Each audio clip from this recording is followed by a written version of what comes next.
ನನ್ನ ಹೆಸರು ಅವಿನಾಶ್. ನಾನು ನನ್ನ ತಂದೆ ತಾಯಿಗೆ ಒಬ್ಬನೇ ಮಗನಾಗಿದ್ದೆ ಹಾಗೂ ನನ್ನ ಜನನವು ಒಂದು ಸಣ್ಣ ಹಳ್ಳಿಯಲ್ಲಿ ಆಗಿತ್ತು. ನನ್ನ ತಂದೆ ತಾಯಿ ನನಗೆ ಒಳ್ಳೆಯ ವಿದ್ಯಾಭ್ಯಾಸವನ್ನು ನೀಡಿ ನನ್ನನ್ನು ಬೆಳೆಸಿದರು. ಹೀಗೆ ನಾನು ನನ್ನ ಜೀವನದಲ್ಲಿ ತುಂಬ ದೊಡ್ಡ ಯಶಸ್ಸನ್ನು ಗಳಿಸಿದೆ. ಆಮೇಲೆ ನನ್ನ ತಂದೆ ತಾಯಿ ನನಗೆ ಇಷ್ಟವಾದ ಹುಡುಗಿಯ ಜೊತೆ ನನ್ನ ಮದುವೆಯನ್ನು ಮಾಡಿಸಿದರು. ನಾನು ಯಾವ ಹುಡುಗಿಯನ್ನು ಮದುವೆಯಾಗಿದ್ದೆನೋ ಅವಳು ತುಂಬ ಒಳ್ಳೆಯವಳಾಗಿದ್ದಳು. ಹಾಗೆ ಮದುವೆಯಾದ ನಂತರ 1 ವರ್ಷ ಅವಳ ಜೊತೆ ಹೇಗೆ ಕಳೆಯಿತು ಅಂತ ಗೊತ್ತಾಗಲೇ ಇಲ್ಲ. ಇದರ ಮಧ್ಯೆ ನನ್ನ ತಂದೆ ತೀರಿಕೊಂಡರು. ಅವರು ತಮ್ಮ ಕಠಿಣ ಪರಿಶ್ರಮದಿಂದ ಮಾಡಿದಂಥ ಎಲ್ಲ ಆಸ್ತಿಯನ್ನು ನನ್ನ ಹೆಸರಿಗೆ ವರ್ಗಾಯಿಸಿದ್ದರು. ಅವರಿಗೆ ನನ್ನ ಬಗ್ಗೆ ತುಂಬ ಹೆಮ್ಮೆ ಹಾಗೂ ನಂಬಿಕೆ ಇತ್ತು. ನಾನು ಕೂಡ ಅವರ ನಂಬಿಕೆಯನ್ನು ಹಾಳು ಮಾಡದೆ ಒಂದು ದೊಡ್ಡ ನಗರದಲ್ಲಿ ಒಳ್ಳೆಯ ಕೆಲಸವನ್ನು ಮಾಡುತ್ತಿದ್ದೆ.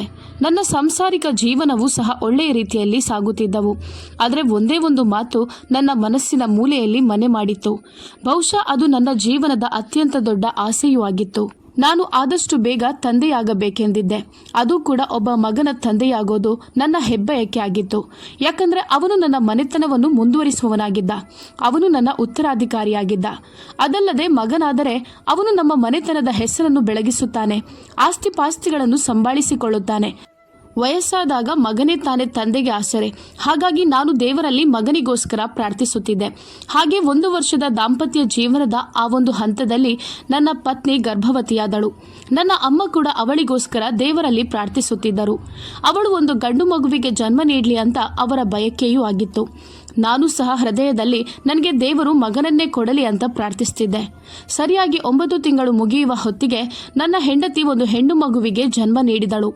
ನಿಜ ಹೇಳಬೇಕಂದ್ರೆ ಆ ಸಮಯದಲ್ಲಿ ನಾನು ತುಂಬ ದುಃಖದಲ್ಲಿದ್ದೆ. ನನಗೆ ಯಾವ ಒಂದು ಸಂತೋಷವೂ ಆಗಿರಲಿಲ್ಲ. ಅದು ನನ್ನ ಮೊದಲ ಮಗುವಾಗಿತ್ತು. ನಾನು ಅದನ್ನು ಒಂದು ಸಲವೂ ನನ್ನ ಕೈಯಿಂದ ಎತ್ತಿಕೊಂಡು ಮುದ್ದಿಸಲಿಲ್ಲ. ಮಗಳು ತಂದೆಯ ಜೀವ ಅಂತ ಎಲ್ಲರೂ ಹೇಳುತ್ತಾರೆ. ಆದರೆ ನನ್ನ ಬದುಕಿನಲ್ಲಿ ಅವಳು ಕೇವಲ ದುಃಖವಾಗಿ ಬಂದಿದ್ದಳು. ನನ್ನ ಪತ್ನಿ ನನ್ನ ಹೃದಯ ಮೃದುವಾಗಲಿ ಅಂತ ತುಂಬ ಪ್ರಯತ್ನಿಸಿದಳು. ನಾನು ನನ್ನ ಮಗಳನ್ನು ಪ್ರೀತಿಸಲಿ, ಅವಳ ಮುಗ್ಧ ಮುಖವನ್ನು ನೋಡಿಯಾದರೂ ನನ್ನ ಮನಸ್ಸು ಕರಗಲಿ ಅಂತ ಬಯಸಿದಳು. ಆದರೆ ಅದೇನೇ ಮಾಡಿದರೂ ನನಗೆ ಸಂತೋಷವಾಗುತ್ತಿರಲಿಲ್ಲ. ಹೀಗಿರುವಾಗ ನಾನು ಅವಳನ್ನು ಹೇಗೆ ಪ್ರೀತಿಸಲಿ, ಹೇಗೆ ಕಣ್ತುಂಬಿಸಿಕೊಳ್ಳಲಿ? ನನ್ನಿಂದ ಅದು ಸಾಧ್ಯವಾಗದ ಮಾತಾಗಿತ್ತು. ಹೀಗೆ ದಿನಗಳು ಕಳೆದಂತೆ ನನ್ನ ಮಗಳಿಗೆ 1 ವರ್ಷ ತುಂಬಿತ್ತು. ನನ್ನ ಪತ್ನಿ ನನ್ನ ಮಗಳಿಗೆ ರಶ್ಮಿ ಅಂತ ಹೆಸರಿಟ್ಟಿದ್ದಳು ಹಾಗೂ ಇಡೀ ಸಮಾಜದಲ್ಲಿ ಬೆಳಕನ್ನು ತುಂಬುವವಳಾಗಲಿ ಅಂತ ಆ ಹೆಸರನ್ನು ಆಯ್ಕೆ ಮಾಡಿದ್ದಳು. ಆದರೆ ನಾನು ಅವಳ ಅಸಂಬದ್ಧ ಯೋಚನೆಗಳ ಬಗ್ಗೆ ಹೆಚ್ಚಿನ ಗಮನ ಕೊಡಲು ಹೋಗಿರಲಿಲ್ಲ. ರಶ್ಮಿ ಆಟವಾಡುತ್ತಿರುವಾಗಲೆಲ್ಲ ನನ್ನ ಹತ್ತಿರ ಬರುತ್ತಿದ್ದಳು. ನಾನು ಅವಳನ್ನು ನನ್ನ ಮಡಿಲಲ್ಲಿ ಎತ್ತಿಕೊಂಡು ಮುದ್ದಿಸಲಿ ಅಂತ ಆಸೆ ಪಡುತ್ತಿದ್ದಳು. ಆದರೆ ನಾನು ಅವಳನ್ನು ತಿರುಗಿಯೂ ನೋಡುತ್ತಿರಲಿಲ್ಲ. 1 ವರ್ಷ ಕಳೆದ ನಂತರ ನನ್ನ ಪತ್ನಿ ಪುನಃ ಒಮ್ಮೆ ಗರ್ಭವತಿಯಾದಳು. ಈ ಸಲವಾದರೂ ಗಂಡು ಮಗು ಆಗಬಹುದೆಂಬ ನಂಬಿಕೆಯಿಂದ ನಾನು ಕಂಡ ದೇವರಿಗೆಲ್ಲ ಹರಕೆಯನ್ನು ಇಡುತ್ತಿದ್ದೆ. ಹಾಗೂ ನಾನು ನನ್ನ ಪತ್ನಿಯಲ್ಲಿಯೂ ಸಹ ಈ ಸಲ ಗಂಡು ಮಗುವೆ ಆಗಬೇಕೆಂದು ಹೇಳಿದೆ. ಅವಳು ಮೌನವಾಗಿದ್ದಳು. ಅವಳ ಕಣ್ಣುಗಳಲ್ಲಿ ಪ್ರಶ್ನೆಗಳ ಸುರಿಮಳೆಯೇ ಇತ್ತು. ಆದರೆ ನನ್ನಲ್ಲಿ ಅದಕ್ಕೆ ಉತ್ತರವಿರಲಿಲ್ಲ. ಆಗ ಅವಳು ನನ್ನ ಕಡೆ ನೋಡುತ್ತಾ, ಅವಿನಾಶ್, ಎಲ್ಲವೂ ದೇವರ ಕೈಯಲ್ಲಿದೆ, ನನ್ನ ಕೈಯಲ್ಲಿ ಏನೂ ಇಲ್ಲ ಅಂತ ಹೇಳತೊಡಗಿದಳು. ಆದರೆ ನಾನು ಸ್ಪಷ್ಟವಾದ ಮಾತುಗಳಲ್ಲಿ ನನಗೆ ಗಂಡು ಮಗುವೆ ಬೇಕೆಂದು ಹೇಳಿದೆ. ಅದರ ನಂತರ ಅವಳು ಯಾವಾಗಲೂ ಮೌನವಾಗಿ ಇರುತ್ತಿದ್ದಳು. ಬಹುಶಃ ಅವಳು ಕೂಡ ದೇವರಲ್ಲಿ ಗಂಡು ಮಗುವಿಗೋಸ್ಕರ ಪ್ರಾರ್ಥಿಸುತ್ತಿದ್ದಳು ಏನೋ. ಯಾಕಂದರೆ ನಾನು ಮೊದಲ ಮಗುವಿಗೆ ನನ್ನ ಪ್ರೀತಿಯನ್ನು ಕೊಡದೇ ಇದ್ದಾಗ 2ನೇ ಮಗು ಕೂಡ ಹುಡುಗಿಯಾದರೆ ಅದಕ್ಕೂ ನನ್ನ ಪ್ರೀತಿ ಸಿಗುವುದಿಲ್ಲ ಅಂತ ಅವಳಿಗೆ ಗೊತ್ತಿತ್ತು. ನನ್ನ ಹಠ, ನನ್ನ ಪದಗಳು ಅವಳಿಗೆ ಹೊರೆಯಾಗಿದ್ದವು. ಹೀಗೆ ಅವಳ 2ನೆಯ ಡೆಲಿವರಿಯ ಸಮಯವೂ ಕೂಡ ಬಂದಿತ್ತು. ಆಗವಳು ಪುನಃ ಒಮ್ಮೆ ಹೆಣ್ಣು ಮಗುವಿಗೇನೆ ಜನ್ಮ ನೀಡಿದಳು. ಆಸ್ಪತ್ರೆಯಲ್ಲಿ ನನ್ನ ಕಿವಿಗೆ ಈ ಒಂದು ವಿಷಯವು ಬಿದ್ದಾಗ 2ನೆಯದ್ದು ಸಹ ಹುಡುಗಿನ ಅಂತ ಕಿರುಚಿದ್ದೆ. ನನ್ನ ಮನಸ್ಥಿತಿ ಹಾಳಾಗಿತ್ತು. ಅದರಿಂದಾಗಿ ನನ್ನ ಪತ್ನಿಯ ಮೇಲಿರುವಂಥ ಆ ಒಂದು ವ್ಯಾಮೋಹವು ಕೂಡ ನನ್ನ ಕಡೆಯಿಂದ ಕಡಿಮೆಯಾಗಿತ್ತು. ಆದರೆ ಅವಳೊಬ್ಬಳು ತಾಯಿಯಾಗಿದ್ದಳು. ಅವಳು ಆ ಮಗುವಿಗೆ ಜನ್ಮ ನೀಡಿದವಳಾಗಿದ್ದಳು. ನಾನು ಹೆಣ್ಣು ಮಕ್ಕಳನ್ನು ಪ್ರೀತಿಸದಿದ್ದರೂ ಅವಳು ಆ 2 ಮಕ್ಕಳಿಗೆ ಸಮಾನವಾದ ಪ್ರೀತಿಯನ್ನು ಕೊಡುತ್ತಿದ್ದಳು. ನಾನು ಸಂಪೂರ್ಣವಾಗಿ ಮೌನವಾಗಿ ಬಿಟ್ಟಿದ್ದೆ. ನನ್ನ ಪತ್ನಿ ನನ್ನೊಂದಿಗೆ ಮಾತನಾಡುವುದನ್ನು ಬಿಟ್ಟಿದ್ದಳು. ಅವಳ ಎಲ್ಲ ಆಸೆ ಆಕಾಂಕ್ಷೆಗಳು ನನ್ನಿಂದ ನುಚ್ಚು ನೂರಾಗಿದ್ದವು. ಈಗ ನನ್ನ ಮೊದಲನೇ ಮಗು ರಶ್ಮಿ ಸಣ್ಣ ಪದಗಳನ್ನು ಹೇಳಲು ಮಾತನಾಡಲು ಕಲಿತಿದ್ದಳು. ಹಾಗೆ ತುಂಬ ತುಂಟತನವನ್ನು ಮಾಡುತ್ತಿದ್ದಳು. ಆದರೆ ಅವಳ ಯಾವ ತುಂಟತನವೂ ನನ್ನ ಹೃದಯದ ಮೇಲೆ ಯಾವ ಪರಿಣಾಮವನ್ನು ಬೀರುತ್ತಿರಲಿಲ್ಲ. ನನಗೆ ನನ್ನ ಪತ್ನಿ ತುಂಬ ಸಲ ಅರ್ಥ ಮಾಡಿಸಲು ಪ್ರಯತ್ನಿಸಿದಳು. ನನ್ನ ಮುಂದೆ ಕೈ ಜೋಡಿಸಿ ವಿನಂತಿಸಿಕೊಳ್ಳುತ್ತಿದ್ದಳು, ಇದು ನಿಮ್ಮದೇ ರಕ್ತ, ಮಗಳಾಗ್ಲಿ ಮಗನಾಗ್ಲಿ ಏನು ವ್ಯತ್ಯಾಸ? ಹೆಣ್ಣು ಮಕ್ಕಳು ಕೂಡ ಗಂಡು ಮಕ್ಕಳಂತೆ ಬದುಕ್ತಾರೆ, ಯಶಸ್ಸನ್ನು ಗಳಿಸಿ ತಂದೆ ತಾಯಿಯ ಹೆಸರನ್ನು ಬೆಳಗಿಸ್ತಾರೆ ಅಂತ ಹೇಳುತ್ತಿದ್ದಳು. ಆದರೆ ನನ್ನ ಮನಸ್ಥಿತಿ ಬದಲಾಗಲೇ ಇಲ್ಲ. ಹೀಗೆ 3ನೇ ಬಾರಿ ನನ್ನ ಪತ್ನಿ ಗರ್ಭವತಿಯಾದಾಗ ನಾನು ನನ್ನ ಪತ್ನಿಯಲ್ಲಿ, ಒಂದು ವೇಳೆ ನೀನು ಈ ಬಾರಿಯೂ ನನಗೆ ಗಂಡು ಮಗುವನ್ನು ಕೊಡದಿದ್ರೆ ನಾನು ನಿನಗೆ ವಿಚ್ಛೇದನ ಕೊಡುತ್ತೇನೆ ಅಂತ ಸ್ಪಷ್ಟವಾಗಿ ಹೇಳಿದ್ದೆ. ಅವಳಿಗೆ ನನ್ನ ಮಾತು ಕೇಳಿ ಆಘಾತವಾಗಿತ್ತು. ಅವಳು ಬಿಕ್ಕಿ ಬಿಕ್ಕಿ ಅಳತೊಡಗಿದಳು. ನನ್ನ ಅಮ್ಮ ಸಹ ನನಗೆ ಅರ್ಥ ಮಾಡಿಸಲು ಪ್ರಯತ್ನಿಸಿದರು. ಇದೆಲ್ಲ ಅವಳ ಕೈಯಲ್ಲಿ ಇಲ್ಲ. ಬಹುಶಃ ನಿನ್ನ ಹಣೆ ಬರಹದಲ್ಲಿ ಗಂಡು ಮಕ್ಕಳ ಭಾಗ್ಯ ಇಲ್ಲ ಅಂತ ತೋರ್ತಿದೆ. ಇದರಿಂದಾಗಿ ಯಾರು ಏನು ಮಾಡಲು ಸಾಧ್ಯ? ಆ ಪಾಪದ ಹುಡುಗಿಗೆ ತೊಂದರೆ ಕೊಡುವುದನ್ನು ಬಿಟ್ಟು ದೇವರಲ್ಲಿ ಪ್ರಾರ್ಥಿಸು. ಅವನು ಬಯಸಿದರೆ ನಿನ್ನನ್ನು ಒಂದು ಗಂಡು ಮಗುವಿನ ತಂದೆಯನ್ನಾಗಿ ಖಂಡಿತವಾಗ್ಲೂ ಮಾಡಬಹುದು ಎಂದರು. ಆದರೆ ನಾನು ಯಾರ ಮಾತನ್ನು ಕೇಳುವ ಪರಿಸ್ಥಿತಿಯಲ್ಲಿ ಇರಲಿಲ್ಲ. ನನಗೆ ಗಂಡು ಮಗುವೇ ಬೇಕು ಅಂತ ಹಠ ಹಿಡಿದೆ. ಹಾಗೆ ಗಂಡು ಮಗುವನ್ನು ನೀಡಿದರೆ ಮಾತ್ರ ನಾನು ಇವಳ ಜೊತೆ ಇರುತ್ತೇನೆ, ಇಲ್ಲದಿದ್ದರೆ ನಾನು ಇವಳಿಗೆ ವಿಚ್ಛೇದನ ನೀಡಿ ಬೇರೆ ಮದುವೆ ಆಗುತ್ತೇನೆ ಅಂತ ಹೇಳಿದೆ. ನನ್ನ ಪತ್ನಿ ರಾತ್ರಿ ಹಗಲು ಅಳುತ್ತಲೇ ಆ ದೇವರಲ್ಲಿ ಪ್ರಾರ್ಥಿಸುತ್ತಿದ್ದಳು. ಅವಳ ಮುಖದಲ್ಲಿರುವ ಆ ಮುಗುಳ್ನಗು ಎಲ್ಲೋ ಮಾಯವಾಗಿತ್ತು. ಆದರೂ ಅವಳು ತನ್ನ ಮಕ್ಕಳನ್ನು ತುಂಬ ಪ್ರೀತಿಸುತ್ತಿದ್ದಳು. ಅದಲ್ಲದೆ ನನ್ನ ಅಮ್ಮನಿಗೂ ನನ್ನ ಮೇಲೆ ಕೋಪ ಬಂದಿತ್ತು. ಅವರು ಸಂಪೂರ್ಣವಾಗಿ ಸೊಸೆಗೇನೆ ಬೆಂಬಲವನ್ನು ನೀಡುತ್ತಿದ್ದರು. ಆದರೆ ನನಗೆ ಅದ್ಯಾವುದೂ ಮುಖ್ಯವಾಗಲಿಲ್ಲ. ಆದರೆ ಅದರ ನಂತರವೂ ನನ್ನ ಹೆಂಡತಿ 3ನೇ ಬಾರಿಗೆ ಹೆಣ್ಣು ಮಗುವಿಗೇನೆ ಜನ್ಮವನ್ನು ನೀಡಿದಳು. ಅದನ್ನು ನನ್ನಿಂದ ಸಹಿಸಲು ಸಾಧ್ಯವಾಗಲಿಲ್ಲ. ಹಾಗೂ ಈ ಬಾರಿ ನಾನು ಯಾರಿಗೂ ಏನು ಹೇಳುವಂತೆಯೂ ಇರಲಿಲ್ಲ. ನನ್ನ ರಕ್ತ ಕುದಿಯುತ್ತಿತ್ತು. ನನ್ನ ಪತ್ನಿ ಅಳುತ್ತಾ ನನ್ನನ್ನು ನೋಡಿ ತನ್ನ ಮಗುವನ್ನು ನನ್ನ ಕಡೆ ಚಾಚಿದಳು. ಆದರೆ ನಾನು ಆ ಮಗುವನ್ನು ಎತ್ತಿಕೊಳ್ಳಲಿಲ್ಲ. 3ನೇ ಬಾರಿಯೂ ಹೆಣ್ಣು ಮಗುವಿಗೆ ಜನ್ಮ ನೀಡಿದ್ದರಿಂದ ಅದರ ಪರಿಣಾಮ ಏನಾಗಬಹುದು ಎಂದು ಅವಳು ಮೊದಲೇ ಊಹಿಸಿದ್ದಳು. ನಾನು ಅವಳನ್ನು ಅಲ್ಲೇ ಆ ಪರಿಸ್ಥಿತಿಯಲ್ಲಿ ಬಿಟ್ಟು ಮನೆಗೆ ಹಿಂತಿರುಗಿ ಬಂದಿದ್ದೆ. ಹಾಗೂ ಅವಳ ಮೇಲಿನ ಕೋಪದಿಂದ ನಾನು ಮರುದಿನವೇ ವಕೀಲರನ್ನು ಕರೆಯಿಸಿ ಡಿವೋರ್ಸ್ ಪೇಪರ್ ಅನ್ನು ತಯಾರಿಸಿದೆ.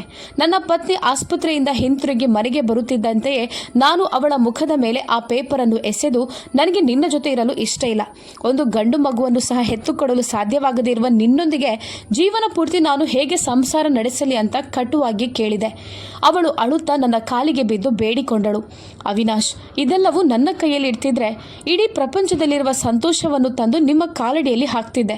ಆದರೆ ಯಾವ ಒಂದು ವಸ್ತು ನನ್ನ ಕೈಯಲ್ಲಿ ಇಲ್ವೋ ಅದನ್ನು ನಾನು ಹೇಗೆ ನಿಮಗೆ ತಂದುಕೊಡಲು ಸಾಧ್ಯ? ಇದೆಲ್ಲವೂ ಆ ದೇವರ ಆಶೀರ್ವಾದ. ನಿಮಗೆ ಯಾಕೆ ಅರ್ಥವಾಗ್ತಿಲ್ಲ? ಪ್ಲೀಸ್, ನೀವು ಅರ್ಥ ಮಾಡ್ಕೊಳ್ಳಿ. ನನ್ನನ್ನು ಈ ರೀತಿ ನಡು ನೀರಿನಲ್ಲಿ ಕೈ ಬಿಡಬೇಡಿ. ನಾನು ಈ ಪರಿಸ್ಥಿತಿಯಲ್ಲಿ ಎಲ್ಲಿಗೆ ಹೋಗಬೇಕು ಅಂತ ಗೋಗರಿಯುತ್ತಿದ್ದಳು. ಆದರೆ ನಾನು ನಿರ್ದಯಿಯಾಗಿ ಎಲ್ಲಿಗೆ ಬೇಕಾದರೂ ಹೋಗು, ಆದರೆ ನನ್ನ ಜೀವನದಿಂದ ತೊಲಗು. ನಾನು ನಿರ್ಧಾರ ಮಾಡಿ ಆಗಿದೆ ಅಂತ ಮುಖಕ್ಕೆ ಹೊಡೆದಂತೆ ಹೇಳಿದೆ. ನನ್ನ ಅಮ್ಮ ನನ್ನ ಎದುರು ಬಂದು, ಮಗ, ಏನಾಗಿದೆ ನಿನಗೆ? ಯಾಕೆ ಈ ರೀತಿ ನಡೆದುಕೊಳ್ತಿದ್ದಿ? ಈ ರೀತಿ ಮಾಡಬೇಡ. ಈ ಪಾಪದ ಹುಡುಗಿಯನ್ನು ಬಿಡಬೇಡ. ಇವಳಿಗೆ ಅಪ್ಪ ಅಮ್ಮ ಸಹ ಇಲ್ಲ ಅಂತ ನಿನಗೆ ಗೊತ್ತಿದೆ. ಅವಳು ಒಬ್ಬಂಟಿಯಾಗಿ ಹೇಗೆ ಜೀವನವನ್ನು ನಡೆಸ್ತಾಳೆ? ಇವಳಿಗೆ ನೀನು ಹಾಗೂ ಇವಳ ಮಕ್ಕಳೇ ಆಸರೆ. ಹೀಗಿರುವಾಗ ಈ ಅಸಹಕಾರ ಹೃದಯವನ್ನು ಈ ರೀತಿ ಬೇಸರಗೊಳಿಸಿ ಅವರಿಗೆ ಅನ್ಯಾಯ ಮಾಡಬೇಡ ಎಂದರು. ಆಗ ನಾನು ಅಮ್ಮನನ್ನು ಕೋಪದಿಂದ ನೋಡುತ್ತಾ, ನೀವು ಇವಳನ್ನು ವಹಿಸಿಕೊಂಡು ಬರಬೇಡಿ. ಇವಳ ಆಸರೆ ಇವಳ ಹೆಣ್ಣು ಮಕ್ಕಳಾದರೆ ಅವಳು ಅವಳ ಮಕ್ಕಳೊಂದಿಗೆ ಇರಲಿ. ನಾನು ಕೂಡ ನಿಮಗೆ ಆಸರೆಯಾಗಿ ಇಷ್ಟು ದಿನ ಇದ್ದೆ ತಾನೆ. ಹಾಗೇ ನನಗೆ ಒಂದು ಗಂಡು ಮಗು ಆಗಿದ್ದರೆ ಅವನು ನನಗೆ ಆಸರೆ ಆಗ್ತಿದ್ದ. ನೀವು ಈ ಮಾತನ್ನು ಯಾಕೆ ಅರ್ಥ ಮಾಡಿಕೊಳ್ಳುತ್ತಿಲ್ಲ ಎಂದು ಹೇಳುತ್ತಾ ನಾನು ಅವರ ಯಾವುದೇ ಮಾತನ್ನು ಕೇಳಲು ತಯಾರಾಗಲಿಲ್ಲ. ಆಗ ನನ್ನ ಅಮ್ಮ ಪುನಃ ನನ್ನ ಹೆಂಡತಿಯ ಪರವಾಗಿ ಮಾತನಾಡುತ್ತಾ ಹೇಳತೊಡಗಿದರು. ನನ್ನ ಸೊಸೆ ಈ ಮನೆಯಿಂದ ಎಲ್ಲಿಗೂ ಹೋಗೋದಿಲ್ಲ. ಇದು ಅವಳ ಮನೆ, ಅವಳು ಇಲ್ಲೇ ಇರುತ್ತಾಳೆ ಎಂದರು. ಸರಿ, ಹಾಗಾದರೆ ಒಂದು ವೇಳೆ ಅವಳು ಹಾಗೂ ಅವಳ ಮಕ್ಕಳು ಈ ಮನೆಯಲ್ಲಿ ಇರೋದಾದರೆ ನಾನೇ ಈ ಮನೆ ಬಿಟ್ಟು ಹೋಗುತ್ತೇನೆ ಎಂದು ಹೇಳುತ್ತಾ ನಾನು ನನ್ನ ಸಾಮಾನುಗಳನ್ನೆಲ್ಲ ಕಟ್ಟಿ ಆ ಮನೆ ಬಿಟ್ಟು ಹೊರಗೆ ಬರಲು ತೀರ್ಮಾನಿಸಿದ್ದೆ. ಆ ನಗರವು ನನಗೇನು ಹೊಸತಾಗಿರಲಿಲ್ಲ. ನಾನು ಆ ನಗರದಲ್ಲೇ ಕೆಲಸ ಮಾಡುತ್ತಿರೋದ್ರಿಂದ ನಾನು ಅಲ್ಲೇ ಎಲ್ಲಾದರೂ ಬಾಡಿಗೆ ಮನೆಯನ್ನು ಹುಡುಕಿ ಅದೇ ನಗರದಲ್ಲಿ ಕೆಲಸ ಮಾಡಿಕೊಂಡು ಇರುತ್ತೇನೆ ಅಂತ ಯೋಚಿಸಿದೆ. ಹಾಗೂ ನನ್ನ ಪರಿವಾರದೊಂದಿಗಿನ ಎಲ್ಲ ಸಂಬಂಧವನ್ನು ಕಳೆದುಕೊಳ್ಳಬೇಕೆಂದು ನಿರ್ಧಾರ ಮಾಡಿದೆ. ನನ್ನ ಅಮ್ಮ ಹಾಗೂ ನನ್ನ ಪತ್ನಿ ನನ್ನ ಕಾಲಿಗೆ ಬಿದ್ದು ಅಸಹನೀಯವಾಗಿ ಅಳುತ್ತಿದ್ದರು. ಆದರೆ ನಾನು ಅವರ ಯಾವ ಮಾತನ್ನು ಕೇಳಲಿಲ್ಲ. ಅವರನ್ನು ಅಲ್ಲೇ ಅಳಲು ಬಿಟ್ಟು ಆ ಮನೆಯಿಂದ ಹಾಗೂ ಅವರಿಂದ ಎಲ್ಲ ಸಂಬಂಧಗಳನ್ನು ಕೊನೆಗೊಳಿಸಿ ಹೊರಗೆ ಬಂದಿದ್ದೆ. ಹೀಗೆ ನಾನು ಕೆಲಸ ಮಾಡುತ್ತಿರುವ ಆ ನಗರದಲ್ಲಿ ಇದ್ದುಕೊಂಡೇ ನನ್ನ ಹೊಸ ಜೀವನವನ್ನು ಪ್ರಾರಂಭಿಸಿದೆ. ಹಾಗೂ ಮೊದಲ ಪತ್ನಿಯಿಂದ ನನಗೆ ಡಿವೋರ್ಸ್ ಸಹ ಆಗಿದ್ದ ಕಾರಣ ನಾನು 2ನೇ ಮದುವೆಯಾಗಬೇಕೆಂದು ತೀರ್ಮಾನಿಸಿದೆ. ಆಗ ನನಗೆ ಯಾವ ಪಶ್ಚಾತ್ತಾಪವೂ ಇರಲಿಲ್ಲ. ಕೇವಲ ನನಗೆ ನನ್ನ ಜೀವನದ ಮೇಲೆ ಆಸಕ್ತಿ ಇತ್ತು ಅಷ್ಟೇ. ಹೇಗಾದರೂ ಮಾಡಿ ಒಂದು ಗಂಡು ಮಗುವಿನ ತಂದೆಯಾಗಬೇಕೆಂಬ ಹಠದಿಂದ ನಾನು 2ನೇ ಮದುವೆಯಾಗಬೇಕೆಂದು ನಿರ್ಧರಿಸಿದೆ. ಆದರೆ ನನಗೆ ನನ್ನ ಉತ್ತರಾಧಿಕಾರಿಯು ಯಾವುದಕ್ಕೆ ಬೇಕಾಗಿದೆ ಎಂದು ನನಗೇನೆ ಗೊತ್ತಿರಲಿಲ್ಲ. ಅದು ನನ್ನ ಆಸ್ತಿ ಪಾಸ್ತಿಗೋ ಅಥವಾ ನನ್ನ ಕ್ರೌರ್ಯಕ್ಕೋ ಎಂದು ನನಗೆ ತಿಳಿದಿರಲಿಲ್ಲ. ನಾನು ಈ ನಗರಕ್ಕೆ ಬಂದ ಮೇಲೆ ನನ್ನ ಹಳೆಯ ಜೀವನವನ್ನು ಸಂಪೂರ್ಣವಾಗಿ ಮರೆತು ಬಿಟ್ಟಿದ್ದೆ. ಆ ಮನೆ, ಆ ಹಳ್ಳಿ, ನನ್ನ ಮಕ್ಕಳು, ಹೆಂಡತಿ ಯಾವುದು ನನ್ನ ಜೀವನದಲ್ಲಿ ಮೊದಲು ಇದ್ದೇ ಇಲ್ಲವೆಂಬಂತೆ ನಾನು ನನ್ನ ಜೀವನವನ್ನು ನಡೆಸತೊಡಗಿದೆ. ಹಾಗೆ ನನಗೆ ಇಷ್ಟವಾದಂಥ ಒಬ್ಬಳು ಸುಂದರವಾದ ಹುಡುಗಿ ನನಗೆ ಸಿಕ್ಕಿದಳು. ಅವಳ ಮನೆಗೆ ನಾನೇ ಸ್ವತಃ ಸಂಬಂಧ ಕೇಳಿ ಹೋಗಿದ್ದೆ. ಅವಳ ಅಪ್ಪ ಅಮ್ಮ ಬಡವರಾಗಿದ್ದರು. ಅವರಿಗೂ ತಮ್ಮ ಮಗಳ ಮದುವೆಯನ್ನು ಆದಷ್ಟು ಬೇಗ ಮಾಡಬೇಕೆಂದಿತ್ತು. ಅವರು ಸಂತೋಷದಿಂದಲೇ ಅವರ ಮಗಳನ್ನು ನನಗೆ ಮದುವೆ ಮಾಡಿಕೊಟ್ಟರು. ಸ್ವಲ್ಪ ದಿನಗಳ ಕಾಲ ಅವಳ ಜೊತೆ ನಾನು ಬಾಡಿಗೆ ಮನೆಯಲ್ಲೇ ಇರತೊಡಗಿದೆ. ಅದರ ನಂತರ ನಾನು ನನ್ನ ಶ್ರಮದಿಂದ ನನಗೋಸ್ಕರ ಅಂತ ಒಂದು ಚಿಕ್ಕ ಮನೆಯನ್ನು ಖರೀದಿಸಿದೆ. ಅದಲ್ಲದೆ ನನ್ನ ತಂದೆ ನನ್ನ ಹೆಸರಿಗೆ ವರ್ಗಾಯಿಸಿದಂಥ ಹಳ್ಳಿಯ ಎಲ್ಲ ಆಸ್ತಿ ಪತ್ರಗಳು, ನನ್ನ ಬಟ್ಟೆ ಬರೆಗಳು, ನನ್ನ ಎಲ್ಲ ಡಾಕ್ಯುಮೆಂಟ್ಸ್ ಹಾಗೂ ನನಗೆ ಸಂಬಂಧಪಟ್ಟ ಎಲ್ಲ ಸಣ್ಣ ವಸ್ತುಗಳನ್ನು ನಾನು ಅಲ್ಲಿಂದ ತಂದಿದ್ದೆ. ಯಾಕಂದರೆ ನನಗೆ ಪುನಃ ಅಲ್ಲಿಗೆ ಹಿಂತಿರುಗಿ ಹೋಗುವ ಯಾವುದೇ ಒಂದು ಸಂದರ್ಭ ಬರಬಾರ್ದು ಅಂತ ನಾನು ಮೊದಲೇ ಯೋಚಿಸಿದ್ದೆ. ಈ ಹುಡುಗಿ ಕೂಡ ತುಂಬ ಒಳ್ಳೆಯವಳಾಗಿದ್ದಳು. ಇವಳ ಹೆಸರು ಸುಹಾನ. ನಾನು ಇವಳಿಗೆ ನನ್ನ ಹಳೆಯ ಜೀವನದ ಬಗ್ಗೆ ಎಲ್ಲವನ್ನೂ ಹೇಳಿದ್ದೆ. ಆಗವಳು ನಾನು ನಿಮ್ಮನ್ನು ಒಂದು ಗಂಡು ಮಗುವಿನ ತಂದೆಯನ್ನಾಗಿ ಮಾಡುತ್ತೇನೆ ಎಂಬ ಭರವಸೆಯನ್ನು ನೀಡಿದಳು. ಹೀಗೆ ಸಮಯವು ಕಳೆಯಿತು. ನಾನು 1 ವರ್ಷದೊಳಗೆ ಒಂದು ಗಂಡು ಮಗುವಿನ ತಂದೆಯಾದೆ. ನನ್ನ ಸಂತೋಷಕ್ಕೆ ಪಾರವೇ ಇರಲಿಲ್ಲ. ಆದರೆ ಈ ಒಂದು ಸಂತೋಷವನ್ನು ಸಂಪೂರ್ಣವಾಗಿ ಆಸ್ವಾದಿಸಲು ನನ್ನಿಂದ ಸಾಧ್ಯವಾಗಲಿಲ್ಲ. ಯಾಕಂದರೆ ಆ ಸಮಯದಲ್ಲಿ ನನ್ನ ಅಮ್ಮ ಈ ಪ್ರಪಂಚವನ್ನೇ ಬಿಟ್ಟು ಹೋಗಿದ್ದಾರೆಂಬ ವಿಷಯ ನನಗೆ ಫೋನಿನ ಮೂಲಕ ತಿಳಿಯಿತು. ಅದನ್ನು ಕೇಳಿ ನನ್ನ ಕಣ್ಣಲ್ಲಿ ಕಣ್ಣೀರು ಬಂದಿತ್ತು. ನಾನು ಅಮ್ಮನನ್ನು ತುಂಬ ಪ್ರೀತಿಸುತ್ತಿದ್ದೆ. ಹಳ್ಳಿಯಿಂದ ಯಾರು ನನಗೆ ಫೋನ್ ಮಾಡಿದ್ದರೋ ಅವರು ನನ್ನನ್ನು ನನ್ನ ಅಮ್ಮನ ಅಂತಿಮ ಸಂಸ್ಕಾರವನ್ನು ನಾನೇ ಮಾಡಬೇಕೆಂದು ಕರೆದಿದ್ದರು. ಆದರೆ ನಾನು ಹಳ್ಳಿಗೆ ಹೋಗಿರಲಿಲ್ಲ. ನಾನು ಇಲ್ಲಿ ನನ್ನ ಮಗನ ಜೊತೆ ನನ್ನ ಸಂತೋಷವನ್ನು ದ್ವಿಗುಣಗೊಳಿಸಲು ಬಯಸಿದ್ದೆ. ಆದರೆ ನಾನು ಹಳ್ಳಿಗೆ ಹೋಗಿಲ್ಲದಿದ್ದರೂ, ನಾನು ನನ್ನ ಅಮ್ಮನ ಅಂತಿಮ ವಿಧಿವಿಧಾನಗಳನ್ನು ನನ್ನ ಕೈಯಾರೆ ಮಾಡದಿದ್ದರೂ ಅವರ ಒಂದು ಮರಣದ ಸುದ್ದಿಯು ನನ್ನ ಮೇಲೆ ತುಂಬ ದೊಡ್ಡ ಆಘಾತವನ್ನು ಬೀರಿತ್ತು. ಹಾಗೂ ಅದರ ಒಂದು ಪರಿಣಾಮವು ನನ್ನ ಗಂಡು ಮಗು ಹುಟ್ಟಿದ ಸಂತೋಷದ ಮೇಲೆಯೂ ಬಿದ್ದಿತ್ತು. ಹೀಗೆ ತುಂಬ ದಿನಗಳ ಕಾಲ ನಾನು ನನ್ನ ಅಮ್ಮನನ್ನು ಕಳೆದುಕೊಂಡ ದುಃಖದಲ್ಲೇ ಇದ್ದೆ. ದಿನ ಕಳೆದಂತೆ ಅದು ಸಹ ನನ್ನ ಹೃದಯದಿಂದ ಮಾಯವಾಗಿತ್ತು.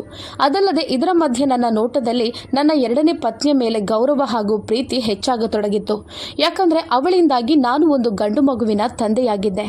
ಹಾಗಾಗಿ ನಾನು ಅವಳ ಎಲ್ಲ ಆಸೆ ಆಕಾಂಕ್ಷೆಗಳನ್ನು ಸಂಪೂರ್ಣವಾಗಿ ಪೂರ್ತಿ ಮಾಡೋದ್ರಲ್ಲೇ ನನ್ನ ಜೀವನವನ್ನು ಕಳೆದೆ. ಅವಳಿಗೋಸ್ಕರ ಮನೆಗೆ ಒಬ್ಬಳು ಕೆಲಸದಾಳುವನ್ನು ಇಟ್ಟಿದ್ದೆ. ಯಾಕಂದರೆ ಅವಳು ಮನೆಗೆಲಸದಿಂದ ಮುಕ್ತಳಾಗಿ ತನ್ನ ಎಲ್ಲ ಕಾಳಜಿಯನ್ನು ಮಗನಿಗೆನೆ ಕೊಡಬೇಕೆಂದು ಬಯಸಿದೆ. ನಾನು ನನ್ನ ಮಗನ ಎಲ್ಲ ಹಠ ಸಂತೋಷಗಳನ್ನು ಪೂರ್ತಿ ಮಾಡುತ್ತಿದ್ದೆ. ಅವನು ನನ್ನ ಜೀವನದ ತುಂಬ ದೊಡ್ಡ ಗೆಲುವಾಗಿದ್ದ. ಅದರ ನಂತರ ಆ ದೇವರು ನನಗೆ 2ನೇ ಬಾರಿಯೂ ಗಂಡು ಮಗುವನ್ನೇ ನೀಡಿದ.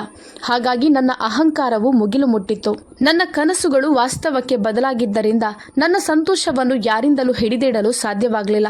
ನಾನು ನನ್ನ ಗಂಡು ಮಕ್ಕಳೊಂದಿಗೆ ತುಂಬ ಸಂತೋಷವಾಗಿದ್ದೆ. ಅವಿನಾಶ್, ಇನ್ನು ನಿನ್ನ ಆಸ್ತಿಪಾಸ್ತಿಗೆಲ್ಲ ಉತ್ತರಾಧಿಕಾರಿಗಳಾಗಿ ನಿನ್ನ ಹೆಸರಿನ ವಂಶ ವೃಕ್ಷವನ್ನು ಮುಂದೆ ತೆಗೆದುಕೊಂಡು ಹೋಗಲು ನಿನಗೆ ಗಂಡು ಮಕ್ಕಳು ಸಿಕ್ಕೇ ಬಿಟ್ರು ಅಂತ ನನಗೆ ನಾನೇ ಜಂಬದಿಂದ ಹೇಳಿಕೊಳ್ಳುತ್ತಿದ್ದೆ. ನನಗೆ ಯಾವತ್ತೂ ಕೂಡ ನನ್ನ ಮೊದಲ ಪತ್ನಿ ಹಾಗೂ ನನ್ನ 3 ಹೆಣ್ಣು ಮಕ್ಕಳ ನೆನಪು ಬಂದಿರಲೇ ಇಲ್ಲ. ಅವರನ್ನು ಬಿಟ್ಟು ನಾನು ತುಂಬ ಮುಂದೆ ಬಂದು ಬಿಟ್ಟಿದ್ದೆ. ನಾನು ನನ್ನ ಗಂಡು ಮಕ್ಕಳನ್ನು ತುಂಬ ಪ್ರೀತಿಸುತ್ತಿದ್ದೆ. ಅವರಿಗೆ ಯಾವುದೇ ರೀತಿಯಿಂದಲೂ ಗದರಿಸುತ್ತಿರಲಿಲ್ಲ. ಅವರ ಏನೇ ಆಸೆ ಆಕಾಂಕ್ಷೆಗಳಿದ್ದರೂ ಅದನ್ನು ನಾನು ಅವರು ಹೇಳುವ ಮೊದಲೇ ಪೂರ್ತಿ ಮಾಡುತ್ತಿದ್ದೆ. ನನ್ನ ಪತ್ನಿ ಕೂಡ ಅವರನ್ನು ತುಂಬ ಪ್ರೀತಿಸುತ್ತಿದ್ದಳು. ಅವರಿಬ್ಬರು ನಮಗೆ ತುಂಬ ಪ್ರಿಯರಾಗಿದ್ದರು. ನನ್ನ ಗಂಡು ಮಕ್ಕಳು ಶಾಲೆಯಲ್ಲಾಗಲಿ ಸ್ಥಳೀಯರಲ್ಲಾಗಲಿ ಗಲಾಟೆ ಜಗಳ ಮಾಡಿದರೆ ನಾನು ನನ್ನ ಗಂಡು ಮಕ್ಕಳನ್ನು ದೂರುತ್ತಿರಲಿಲ್ಲ ಹಾಗೂ ಅವರಿಗೆ ಬೈಯಲು ಹೋಗುತ್ತಿರಲಿಲ್ಲ. ಬದಲಾಗಿ ನಾನು ಇನ್ನೊಬ್ಬರನ್ನೇ ದೂರುತ್ತಿದ್ದೆ. ಅದೂ ಅಲ್ಲದೆ ಯಾರಾದರೂ ಮನೆಗೇನೆ ಬಂದು ಅವರ ಬಗ್ಗೆ ದೂರುಗಳನ್ನು ಹೇಳಿದರೆ, ನೀವು ನನ್ನ ಮಕ್ಕಳನ್ನು ನೋಡಿ ಹೊಟ್ಟೆ ಉರಿದುಕೊಳ್ತಿದ್ದೀರಿ, ಅಸೂಯೆ ಪಟ್ಟುಕೊಳ್ತಿದ್ದೀರಿ ಅಂತ ಹೇಳಿ ಅವರನ್ನೇ ಗದರಿಸಿ ಕಳುಹಿಸುತ್ತಿದ್ದೆ. ನನ್ನ ಮಕ್ಕಳು ಚಿಕ್ಕಂದಿನಿಂದಲೂ ತುಂಬ ಕುಚೇಷ್ಟೆ ಮಾಡ್ತಿದ್ರು. ನನ್ನ ಪತ್ನಿ ಕೂಡ ನನ್ನಂತೆಯೇ ಮಕ್ಕಳ ಪರವಾಗಿ ನಿಲ್ಲುತ್ತಿದ್ದಳು. ಎಲ್ಲಾದರೂ ಒಂದು ವೇಳೆ ನಾನು ಅವರಿಂದ ಬೇಸತ್ತು ಅವರಿಗೆ ಏನಾದರೂ ಅರ್ಥ ಮಾಡಿಸಲು ಹೋದರೆ ಅವಳು ನಮ್ಮ ನಡುವೆ ಗೋಡೆಯಾಗಿ ನಿಂತುಕೊಳ್ಳುತ್ತಾ, ಅವಿನಾಶ್, ಮಕ್ಕಳಿಗೆ ಹೆಚ್ಚು ಕಿರಿಕಿರಿಯನ್ನು ಮಾಡಬೇಡಿ ಅಂತ ನನಗೇನೆ ಹೇಳುತ್ತಿದ್ದಳು. ನಾವಿಬ್ಬರು ಮಕ್ಕಳ ತಪ್ಪುಗಳನ್ನು ತಿದ್ದುವ ಬದಲು ಅವರನ್ನು ಅವರಷ್ಟಕ್ಕೆ ಬಿಟ್ಟು ಬಿಟ್ಟು ಹಾಳು ಮಾಡಿದ್ದೆವು. ನನ್ನ ಮಕ್ಕಳು 2-3 ದಿನಕ್ಕೊಮ್ಮೆ ಯಾರದಾದ್ರೂ ಮಕ್ಕಳೊಂದಿಗೆ ಜಗಳವಾಡಿ ಅವರ ತಲೆಯನ್ನು ಹೊಡೆದು ಬಂದ ದಿನಗಳು ಇದ್ದವು. ಆದರೆ ಈ ವಿಷಯಕ್ಕೆ ನಾವು ಯಾವತ್ತೂ ಕೂಡ ಅವರನ್ನು ಪ್ರಶ್ನಿಸಿರಲಿಲ್ಲ ಹಾಗೂ ಅವರಿಗೆ ಯಾವುದೇ ರೀತಿಯಿಂದಲೂ ಅರ್ಥ ಮಾಡಿಸಲು ಹೋಗಿರಲಿಲ್ಲ. ಅವರನ್ನು ತಡೆಯಲೂ ಇಲ್ಲ. ಅವರು ಈ ರೀತಿಯೆಲ್ಲ ಮಾಡಿ ತಮ್ಮನ್ನು ತಾವು ರಕ್ಷಿಸಿಕೊಳ್ಳುತ್ತಿದ್ದಾರೆ ಅಂತ ನಾನು ಸಂತೋಷ ಪಡುತ್ತಿದ್ದೆ. ಕೆಲವೊಮ್ಮೆ ಅವರು ದೊಡ್ಡವರೊಂದಿಗೂ ಅಸಭ್ಯವಾಗಿ ನಡೆದುಕೊಳ್ಳುತ್ತಿದ್ದರು. ನನಗೆ ಎಲ್ಲವೂ ಗೊತ್ತಿದ್ರೂ ನಾನು ಸುಮ್ಮನಾಗುತ್ತಿದ್ದೆ. ಹೀಗೆ ದಿನಗಳದಂತೆ ನನ್ನ ಮಕ್ಕಳು ಬೆಳೆದು ದೊಡ್ಡವರಾಗುತ್ತಾ ಹೋದಂತೆ ಅವರ ಭಾಷೆ, ಅವರ ವರ್ತನೆ, ಅವರ ನಡವಳಿಕೆ ಎಲ್ಲವೂ ನಿಯಂತ್ರಣ ತಪ್ಪಿದ್ದವು. ಆದರೂ ನಾನು ಮೌನವಾಗಿರುತ್ತಿದ್ದೆ. ಯಾಕಂದರೆ ಅವರು ನನ್ನ ಉತ್ತರಾಧಿಕಾರಿಯಾಗಿದ್ದರು. ನನ್ನ ಎಲ್ಲ ವಸ್ತುಗಳಿಗೂ ಅವರೇ ಹಕ್ಕುದಾರರಾಗಿದ್ದಾರೆ ಎಂಬ ಒಂದು ವಿಷಯ ನನ್ನ ತಲೆಯಲ್ಲಿ ಹತ್ತಿ ಕುಳಿತಿದ್ದವು. ಅವರು ನನ್ನ ನಂತರ ನನ್ನ ಹೆಸರನ್ನು ಬೆಳಗಿಸುತ್ತಾರೆ ಎಂಬ ಮೂಢನಂಬಿಕೆ ನನ್ನನ್ನು ಸುತ್ತುವರಿದಿದ್ದವು. ನನ್ನ ಮಕ್ಕಳು ನನ್ನ ಶಕ್ತಿ ಎಂದು ನಾನು ಅರ್ಥ ಮಾಡಿಕೊಂಡಿದ್ದೆ. ಆದರೆ ಯಾರನ್ನು ನಾನು ನನ್ನ ತಲೆಯ ಮೇಲೆ ಇಟ್ಟಿದ್ದೇನೋ ಅವರು ಒಂದು ದಿನ ನನ್ನನ್ನೇ ನೆಲಕ್ಕೆ ಬೀಳಿಸುತ್ತಾರೆ ಅಂತ ನನಗೆ ತಿಳಿದಿರಲಿಲ್ಲ. ಈಗ ನನ್ನ ಇಬ್ಬರು ಗಂಡು ಮಕ್ಕಳು ಬೆಳೆದು ಯುವಕರಾಗಿದ್ದರು. ಒಂದು ದಿನ ನನ್ನ ಹಿರಿಯ ಮಗ ಎತ್ತರದ ಸ್ವರದಲ್ಲಿ ಮಾತನಾಡುತ್ತಾ ನನಗೆ ಎದುರುತ್ತರ ನೀಡಿದನು. ನಾನು ಅವನಿಗೆ ಯಾವುದೋ ಒಂದು ಕೆಲಸದ ಬಗ್ಗೆ ವಿವರಿಸ್ತಿದ್ದೆ. ಆದರೆ ಅವನು, ಅಪ್ಪ ಯಾವಾಗಲೂ ನಮಗೆ ಅರ್ಥ ಮಾಡಿಸಲು ಬರ್ತಾರೆ. ಚಿಕ್ಕವರಿದ್ದಾಗಲಂತೂ ನಾವು ತಪ್ಪು ಮಾಡಿದಾಗ ನಮ್ಮನ್ನು ತಿದ್ದಲು ಬರಲಿಲ್ಲ. ಈಗ ಕೆಲಸದಲ್ಲಿ ಏನೋ ಒಂದು ತಪ್ಪು ಬಂದಿದೆ ಅಂತ ನಮಗೇನೆ ಜ್ಞಾನವನ್ನು ನೀಡಲು ಬರ್ತಿದ್ದಾರೆ. ಈಗ ನಾವು ಸಣ್ಣ ಮಕ್ಕಳಲ್ಲ, ನಮ್ಮ ಇಷ್ಟದಂತೆ ನಾವು ಇರಬಹುದು ಅಂತ ಹೇಳಿದ. ನಾನು ಅವನ ಮಾತನ್ನು ಕೇಳಿಸಿಕೊಂಡು ದಂಗಾಗಿ ಬಿಟ್ಟಿದ್ದೆ. ಹೀಗೆ ಒಂದು ದಿನ ನಾನು ನನ್ನ ಕಚೇರಿಯ ಕೆಲಸದಲ್ಲಿ ಬ್ಯುಸಿಯಾಗಿದ್ದಾಗ ನನ್ನ ದೊಡ್ಡ ಮಗ ನನ್ನ ಹತ್ತಿರ ಬಂದು ಕುಳಿತುಕೊಳ್ಳುತ್ತಾ, ಅಪ್ಪ ನಾನು ಮದುವೆ ಆಗಬೇಕೆಂದಿದ್ದೇನೆ ಎಂದ. ಅವನು ಮದುವೆಯಾಗೋದಾದರೆ ನನಗೆ ಆ ವಿಷಯದಲ್ಲಿ ಯಾವ ತೊಂದರೆಯೂ ಇರಲಿಲ್ಲ. ಆದರೆ ಅವನು ಹುಡುಗಿಯ ಬಗ್ಗೆ ಹೇಳಿದಾಗ ನನಗೆ ಕೋಪ ನೆತ್ತಿಗೇರಿತು. ಯಾಕಂದರೆ ಹುಡುಗಿ ನನ್ನ ಬಿಸ್ನೆಸ್ ಪಾರ್ಟ್ನರ್ನ ಮಗಳಾಗಿದ್ದಳು. ಅವನು ಅವಳನ್ನು ಪ್ರೀತಿಸುತ್ತಿದ್ದ. ನಾನು ಆ ಹುಡುಗಿಯನ್ನು ನನ್ನ ಮನೆಯ ಸೊಸೆಯನ್ನಾಗಿಸಲು ಒಪ್ಪಿರಲಿಲ್ಲ. ಯಾಕಂದರೆ ಅವಳ ತಂದೆ ನನ್ನ ಪಾರ್ಟ್ನರ್ ಆಗಿದ್ರೂ ಸಹ ನನಗೆ ಮೋಸ ಮಾಡಿದ್ದ. ತನ್ನ ಲಾಭವನ್ನು ಪಡೆದು ನನ್ನನ್ನು ತುಂಬ ಹಿಂದಕ್ಕೆ ತಳ್ಳಿದ್ದ. ಅದಕ್ಕೋಸ್ಕರ ನನಗೆ ಅವನ ಮೇಲೆ ತುಂಬ ಕೋಪ ಇತ್ತು. ನಾನು ನನ್ನ ಮಗನಿಗೆ ಅರ್ಥ ಮಾಡಿಸಲು ಪ್ರಯತ್ನಿಸಿದೆ. ನನಗೆ ಅವಳ ತಂದೆ ಸ್ವಲ್ಪನೂ ಇಷ್ಟ ಇಲ್ಲ. ಹೀಗಿರುವಾಗ ನೀನು ಅವನ ಮಗಳನ್ನೇ ಇಷ್ಟಪಡುತ್ತಿದ್ದಿ, ಇದು ಸಾಧ್ಯವಾಗದ ಮಾತು ಎಂದೆ. ಆಗ ಅವನು, ಅಲ್ಲಪ್ಪ, ನಿಮಗೆ ಅವಳ ತಂದೆ ಇಷ್ಟ ಇಲ್ಲ, ಆದರೆ ನನಗೆ ಆ ಹುಡುಗಿ ತುಂಬ ಇಷ್ಟವಾಗಿದ್ದಾಳೆ. ನನಗೆ ಅದೇನೂ ಗೊತ್ತಿಲ್ಲ. ನೀವು ನನ್ನ ಸಂಬಂಧವನ್ನು ಅವಳೊಂದಿಗೆ ಮಾಡಿಸಬೇಕು. ಅವಳ ತಂದೆಯಲ್ಲಿ ಹೋಗಿ ಸಂಬಂಧ ಕೇಳಬೇಕು ಎಂದ. ಆಗ ನಾನು, ಅದು ಖಂಡಿತವಾಗ್ಲೂ ಸಾಧ್ಯ ಇಲ್ಲ. ನಾನು ನಿನ್ನ ಮದುವೆಯನ್ನು ಆ ಹುಡುಗಿಯೊಂದಿಗೆ ಮಾಡಿಸಲು ತಯಾರಾಗಿಲ್ಲ ಎಂದೆ. ನನ್ನ ಮಾತು ಕೇಳಿ ಆ ಸಮಯ ಅವನು ಮೌನವಾಗಿದ್ದ. ಆದರೆ ಅವನು ಅಲ್ಲಿಂದ ಹೊರಗೆ ಹೋಗುವಾಗ, ನೀವು ನಿಮಗೆ ಉತ್ತರಾಧಿಕಾರಿ ಬೇಕು ಅಂತ ನಮಗೆ ಜನ್ಮ ನೀಡಿದ್ದೀರಿ, ಆದರೆ ಅವರ ಆಸೆ ಆಕಾಂಕ್ಷೆಗಳನ್ನು ಪೂರೈಸಬೇಕು ಎಂಬ ಭಾವನೆ ನಿಮಗೆ ಇಲ್ಲ ಅಂತ ಹೇಳಿ ಕೋಪದಿಂದ ಹೊರಗೆ ಹೋಗಿದ್ದ. ನಾನು ಅವನ ಮಾತನ್ನು ಕೇಳಿ ಅಲ್ಲೇ ಒಂದು ಕ್ಷಣ ಕಲ್ಲಾಗಿ ಕುಳಿತು ಬಿಟ್ಟೆ. ಹೀಗೆ ಸಮಯವು ಕಳೆಯಿತು. ನನ್ನ ಮಕ್ಕಳು ಬೆಳೆದಂತೆ ತುಂಬ ಬುದ್ಧಿವಂತರೂ ಆಗಿದ್ದರು. ಆದರೆ ಅಷ್ಟೊತ್ತಿಗಾಗಲೇ ನಾನು ನನ್ನ ವೃದ್ಧಾಪ್ಯದ ಹೊಸ್ತಿಲನ್ನು ತಲುಪಿದ್ದೆ. ಇನ್ನು ಹೊರಗೆ ಹೋಗಿ ದುಡಿಯುವಷ್ಟು ಸಾಮರ್ಥ್ಯವಾಗಲಿ ಶಕ್ತಿಯಾಗಲಿ ನನ್ನೊಳಗೆ ಇರಲಿಲ್ಲ. ನಾನು ಮನೆಯಲ್ಲೇ ವಿಶ್ರಾಂತಿ ಪಡೆಯಲು ಪ್ರಾರಂಭಿಸಿ ಮನೆಯ ವಾತಾವರಣವನ್ನು ಗಮನಿಸುತ್ತಿದ್ದೆ. ನಾನು ನನ್ನ ಮಕ್ಕಳಿಗೆ ತುಂಬ ಪ್ರೀತಿ ಕೊಟ್ಟು ಬೆಳೆಸಿದ್ದರಿಂದ ಅವರ ಎಲ್ಲ ಮಾತುಗಳನ್ನು ನಾನು ಒಪ್ಪಿಕೊಳ್ಳುತ್ತಿದ್ದೆ. ಆದರೆ ಅವರು ನನ್ನ ಅಸಹಾಯಕತೆಯನ್ನು ಅಸ್ತ್ರವಾಗಿ ಹಿಡಿದಿಟ್ಟುಕೊಳ್ಳಲು ಪ್ರಾರಂಭಿಸಿದರು. ನಾನು ಯಾವ ಪತ್ನಿಗೆ ಗೌರವ ಕೊಟ್ಟು ನನ್ನ ತಲೆಯ ಮೇಲೆ ಕುಳಿತುಕೊಳ್ಳಿಸಿದ್ದೇನೋ ಅವಳೀಗ ಸಣ್ಣ ಸಣ್ಣ ಮಾತಿಗೆಲ್ಲ ಸಿಡಿಮಿಡಿಗೊಳ್ಳುತ್ತಾ ನನ್ನನ್ನು ಪ್ರತಿಕ್ಷಣ ಹಂಗಿಸುತ್ತಿದ್ದಳು. ನನ್ನನ್ನು ಅಪರಿಚಿತನಂತೆ ಕಾಡತೊಡಗಿದಳು. ಒಂದು ದಿನ ನನ್ನ ದೊಡ್ಡ ಮಗ ನನ್ನ ಹತ್ತಿರ ಬಂದು, ಅಪ್ಪ, ನಿಮ್ಮ ಕೋಣೆ ನಮ್ಮ ಕೋಣೆಗೆ ಸರಿಸಮಾನವಾಗಿದೆ. ನೀವು ರಾತ್ರಿ ಇಡೀ ಕೆಮ್ಮುತ್ತಿರುತ್ತೀರಿ, ಅದರಿಂದಾಗಿ ನನಗೆ ನಿದ್ದೆನೇ ಬರ್ತಿಲ್ಲ ಎಂದ. ಆಗ ಚಿಕ್ಕ ಮಗ ಸಹ ಅದೇ ರೀತಿ ಏನೋ ಹೇಳಿದ. ಆದರೆ ಆಗ ನನ್ನ ಪತ್ನಿ ಮೌನವಾಗಿ ಬಾಗಿಲ ಹತ್ತಿರನೇ ನಿಂತು ಎಲ್ಲವನ್ನು ನೋಡುತ್ತಿದ್ದಳು. ಆದರೆ ಏನೂ ಹೇಳಲಿಲ್ಲ. ನಾನು ತಲೆ ತಗ್ಗಿಸಿ ಕುಳಿತೆ. ಯಾಕಂದರೆ ಅವರ ಮುಂದೆ ಏನೂ ಹೇಳಲು ನನಗೆ ಧೈರ್ಯ ಸಾಕಾಗಲಿಲ್ಲ. ಯಾಕಂದರೆ ನಾನು ಅವರಿಗೆ ಈಗ ನಿಷ್ಪ್ರಯೋಜಕನಾಗಿದ್ದೆ, ಮುದುಕನಾಗಿ ಬಿಟ್ಟಿದ್ದೆ. ನನ್ನ ಹಾಸಿಗೆ ಹಾಗೂ ಕೆಲವು ಹಳೆಯ ಸಾಮಾನುಗಳನ್ನೆಲ್ಲ ಅವರು ತೆಗೆದುಕೊಂಡು ಹೋಗಿ ಸ್ಟೋರ್ ರೂಮಲ್ಲಿ ಇಟ್ಟರು. ಅಲ್ಲಿ ಮಹಡಿಯ ಮೇಲ್ಛಾವಣಿಯಿಂದ ನೀರು ತೊಟ್ಟಿಕ್ಕುತ್ತಿತ್ತು. ಇದರಿಂದಾಗಿ ನನಗೆ ಆ ಕೋಣೆಯಲ್ಲಿ ಉಸಿರು ಕಟ್ಟಿದಂತೆ ಆಗುತ್ತಿತ್ತು. ಆದರೆ ನಾನು ಏನೂ ಹೇಳದೆ ತಾಳ್ಮೆಯಿಂದ ಇದ್ದೆ. ಯಾಕಂದರೆ ಕನಿಷ್ಠ ಪಕ್ಷ ನನ್ನ ತಲೆಯ ಮೇಲೆ ಒಂದು ಸೂರಾದರೂ ಇದೆ ಅಂತ ಯೋಚಿಸಿದೆ. ನನ್ನ ಎಲ್ಲ ಆಸ್ತಿ ಪಾಸ್ತಿಗೆ ಉತ್ತರಾಧಿಕಾರಿಗಳು ಬೇಕು ಅಂತ ಆಸೆ ಪಟ್ಟು ಈ ಒಂದು ಜೀವನವನ್ನು ಆಯ್ಕೆ ಮಾಡಿದ್ದ ಆ ಅವಿನಾಶ್ ನಾನೇ ಆಗಿದ್ದೆ. ಅದಕ್ಕೋಸ್ಕರ ನಾನು ಆ ಸ್ಟೋರ್ ರೂಮಲ್ಲಿ ನನ್ನ ಜೀವನ ಕಳೆಯಲು ಮುಂದಾಗಿದ್ದೆ.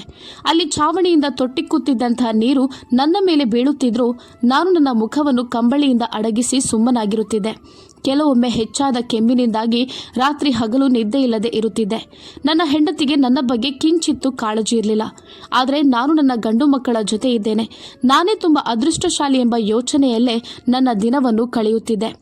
ಒಂದು ದಿನ ನನ್ನ ಕೋಣೆಯ ಕಿಟಕಿಯಿಂದ ನನ್ನ ಹೆಂಡತಿ ಅವಳ ಅಮ್ಮನ ಜೊತೆ ಮಾತನಾಡುವುದನ್ನು ನಾನು ಕೇಳಿಸಿಕೊಂಡಿದ್ದೆ. ಅವಳು ನನ್ನ ದೌರ್ಬಲ್ಯಗಳನ್ನು ಆಡಿಕೊಂಡು ವ್ಯಂಗ್ಯ ಮಾಡಿ ನಗುತ್ತಿದ್ದಳು. ಅದನ್ನು ಕೇಳಿಸಿಕೊಂಡ ನನಗೆ ರಕ್ತ ಕುದಿಯುತ್ತಿತ್ತು. ಬಾಗಿಲನ್ನು ತೆರೆದು ಅವಳ ಹತ್ತಿರ ಹೋಗಿ, ನಿನಗೆ ಗೌರವ ಹಾಗೂ ಪ್ರೀತಿ ನೀಡಿ ನಿನಗೆ ಐಶ್ವರ್ಯರಾಮದ ಜೀವನ ಕೊಟ್ಟು ಸಲಹಿದ ಆ ವ್ಯಕ್ತಿ ನಾನೇ ಅಂತ ಹೇಳಬೇಕೆಂದಿದ್ದೆ. ಆದರೆ ನನಗೆ ನನ್ನ ನಾಲಿಗೆ ಜೊತೆಯಾಗಲಿಲ್ಲ. ಅಲ್ಲದೆ ನನ್ನ ಶರೀರದಲ್ಲಿ ಅವಳೊಂದಿಗೆ ವಾದ ಮಾಡುವಷ್ಟು ಶಕ್ತಿಯೂ ಇರಲಿಲ್ಲ. ಕೆಲವೊಮ್ಮೆ ಅವಳೇ ಊಟವನ್ನು ನನಗೆ ತರುತ್ತಿದ್ದಳು, ಇನ್ನೊಮ್ಮೆ ಕೆಲಸದವಳಲ್ಲಿ ಊಟವನ್ನು ಕಳುಹಿಸುತ್ತಿದ್ದಳು. ಅವಳ ವರ್ತನೆಗಳು ಕೂಡ ನನ್ನೊಡನೆ ತುಂಬ ಕೆಟ್ಟದಾಗಿರುತ್ತಿದ್ದವು. ನಾನು ಅವರಿಗೆಲ್ಲ ಹೊರೆಯಾಗಿ ಬಿಟ್ಟಿದ್ದೇನೆ ಅಂತ ಅವರ ವರ್ತನೆಗಳನ್ನು ನೋಡಿಯೇ ನನಗೆ ಎಲ್ಲವೂ ಅರ್ಥವಾಗಿತ್ತು. ನಾನು ನನ್ನ ಗಂಡು ಮಕ್ಕಳಿಗಾಗಿ ಎಲ್ಲವನ್ನು ಬಿಟ್ಟು ಬಂದಿದ್ದೆ, ಅವರ ಮೇಲೆ ಭರವಸೆಯನ್ನು ಇಟ್ಟಿದ್ದೆ. ಆದರೆ ಅವರು ನನ್ನ ಜೊತೆ ನಡೆದುಕೊಳ್ಳುವಂಥ ರೀತಿಯನ್ನು ನೋಡಿದರೆ ಅವರು ನನ್ನ ಭರವಸೆಗೆ ಅರ್ಹರಾಗಿರಲಿಲ್ಲ ಅಂತ ಅನ್ನಿಸ್ತಿತ್ತು. ಈ ಸ್ಟೋರ್ ರೂಮಲ್ಲಿ ನಾನು ಒಬ್ಬಂಟಿಯಾಗಿದ್ದೆ. ಯಾರೂ ಕೂಡ ನನ್ನ ಬಗ್ಗೆ ಕಾಳಜಿ ವಹಿಸುತ್ತಿರಲಿಲ್ಲ. ಯಾರೂ ನನ್ನನ್ನು ಕೇಳುವವರು ಇರಲಿಲ್ಲ. ಒಂದು ದಿನ ಹೊರಗಡೆಯಿಂದ ಯಾರದ್ದೋ ಸದ್ದು ಗದ್ದಲ ಕೇಳಿಸುತ್ತಿತ್ತು. ನಾನು ಕಿಟಕಿಯಿಂದ ಇಣುಕಿ ನನ್ನ ಪತ್ನಿಯಲ್ಲಿ ಯಾಕಾಗಿ ಈ ರೀತಿ ಸದ್ದುಗದ್ದಲ ಮಾಡ್ತಿದ್ದೀರಿ ಅಂತ ಕೇಳಿದೆ. ಆಗ ಅವಳು, ನಮ್ಮ ದೊಡ್ಡ ಮಗ ಪವನ್ ತನ್ನ ಇಷ್ಟ ಪ್ರಕಾರ ಮದುವೆಯಾಗಿ ಬಂದಿದ್ದಾನೆ ಅಂತ ಹೇಳಿದಳು. ನಾನು ಬೆಚ್ಚಿ ಬಿದ್ದು, ಯಾವ ಹುಡುಗಿ, ಯಾರನ್ನು ಅವನು ಇಷ್ಟಪಡುತ್ತಿದ್ದಾನೋ ಅವಳೇನಾ ಅಂತ ಕೇಳಿದೆ.